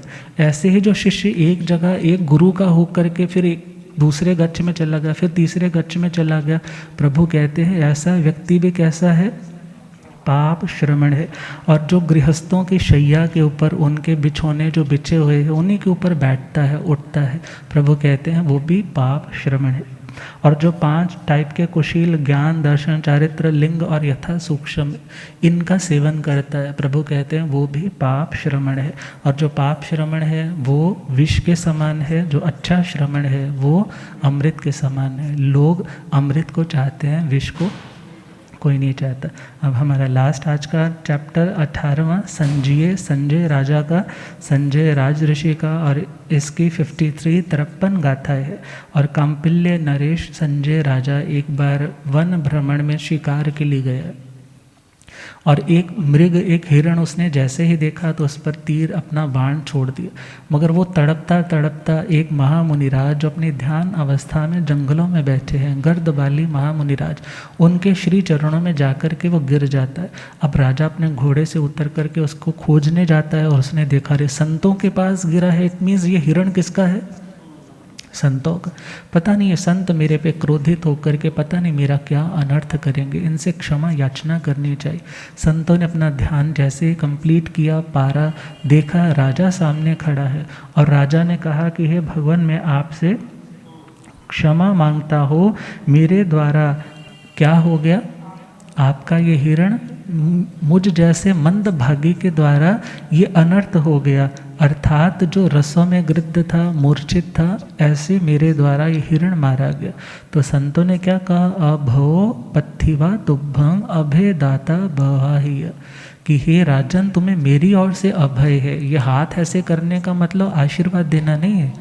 जैन साधु का ये हाथ क्या कहता है, अभय, तुम्हें मेरी ओर से कोई खतरा नहीं है, तुम्हें मेरी ओर से डरने की ज़रूरत नहीं है। और साथ के साथ साइमल्टेनियसली तुम्हें ये मैसेज दे रहा है कि तुम्हें भी किसी को खतरा क्रिएट नहीं करना। यदि मैं तुम्हें अभय दे रहा हूँ तो तुम्हें भी किसी को भय नहीं देना है। और अनित्य जीव लोगम्मी किम हिंसाय पसज्जसी, इस दुनिया में सब कुछ अनित्य है, अशाश्वत है। कोई भी प्लेटफॉर्म, कोई भी तुम्हारी ज़िंदगी का पहलू हमेशा एक जैसा नहीं रहेगा। आज इज्जत है तो वो भी सदा नहीं रहेगी। आज बहुत बढ़िया खाते पीते पहनते हो तो वो भी हमेशा ऐसा नहीं रहेगा। इसलिए इस अनित्य जीव लोक में तुम हिंसा के मार्ग पर क्यों प्रवृत्त होते हो। और जब पता है सबको छोड़ करके जाना है, जिस बच्चे को तुमने गोदी में खिलाया है, जिस बच्चे को तुमने अपने कंधों पर बिठाया है, समय आने पर कई बार उसी बच्चे की चिता को अग्नि देने के लिए पिता को जाना पड़ता है, उसी बच्चे को कंधों पर उठाकर शमशान तक लेकर जाना पड़ता है। इसलिए ऐसे जीव लोक में हे संजय, तुम पापों में, इन 18 पापों में, हिंसा आदि कार्यों में अनुरक्ति मत रखो। आत्मा जागृत हो गई, सोचा कि दुनिया में कुछ भी सच्चा नहीं है। सच्चा तो अपना आत्मा है जो अपने साथ रहेगा। दुनिया का कोई भी रिश्ता परमानेंट नहीं है। जैसे ही रियलाइजेशन हुई, उन्होंने साधु वृत्ति अंगीकार कर ली।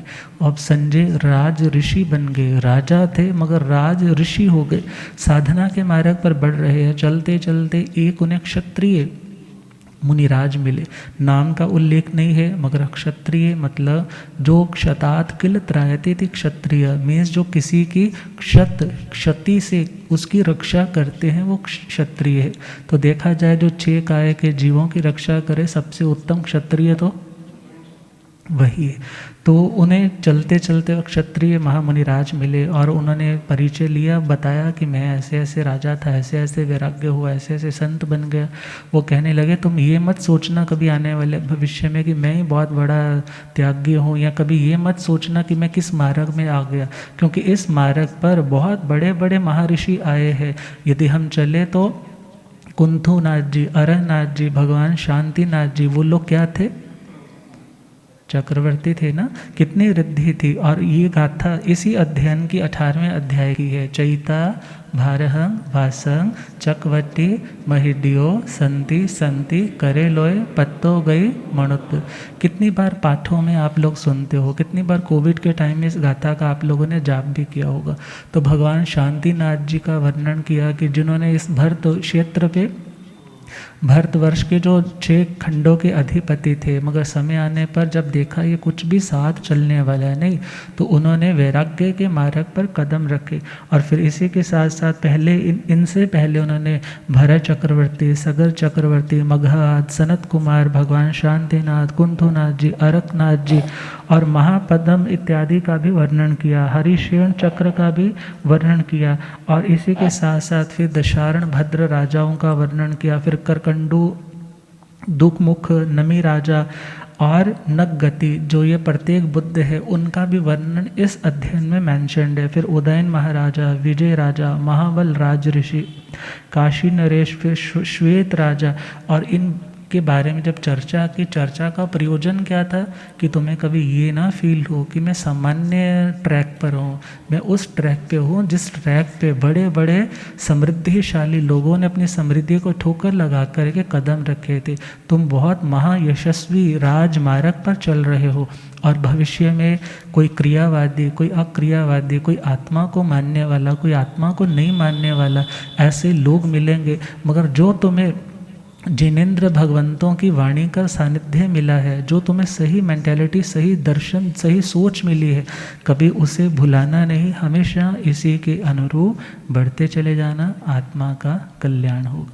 और इस प्रकार ये अध्ययन कंप्लीट होता है। तो ये 18 अध्याय कंप्लीट। उत्तराधन के वाचना, उत्तराधन के वीर प्रभु फरमा गए, उत्तराधन के वाचना। जीवन के अंधेरों में ज्ञान के दीप जगा गए, जीवन के अंधेरों में ज्ञान के। उत्तराधन की वाचना, उत्तराधन की वाचना, वीर प्रभु त्रिशूलानंदन वीर की जय बोलो, महावीर के त्रिशूलानंदन वीर की जय बोलो, महा सागर सम गंभीर की नंदीवर्धन के वीर के, सागर सम गंभीर की नंदीवर्धन के। मावस की उस रात में, मावस की उस वो प्रभास जगा गए, उत्तराधन के वाचना, वीर प्रभु फरमा गए, उत्तराधन के वाचना। तो आज इन 18 अध्यायों का जो समरी में सुनाना था वो कंप्लीट हुआ। अब कल जितने ज़्यादा से ज़्यादा हो पाएंगे, तो कल रविवार भी है, कल शनिवार है, तो फिर कल 9 ही हो पाएंगे। तो अगली अगले संडे को कमिंग संडे को और ज़्यादा जो गुरुदेव ने कृपा फरमाई है तो उसके अनुरूप सुनाने का अभ्यास किया जाएगा। आप गुरुदेव कृपा आशीर्वचन दे। ओम।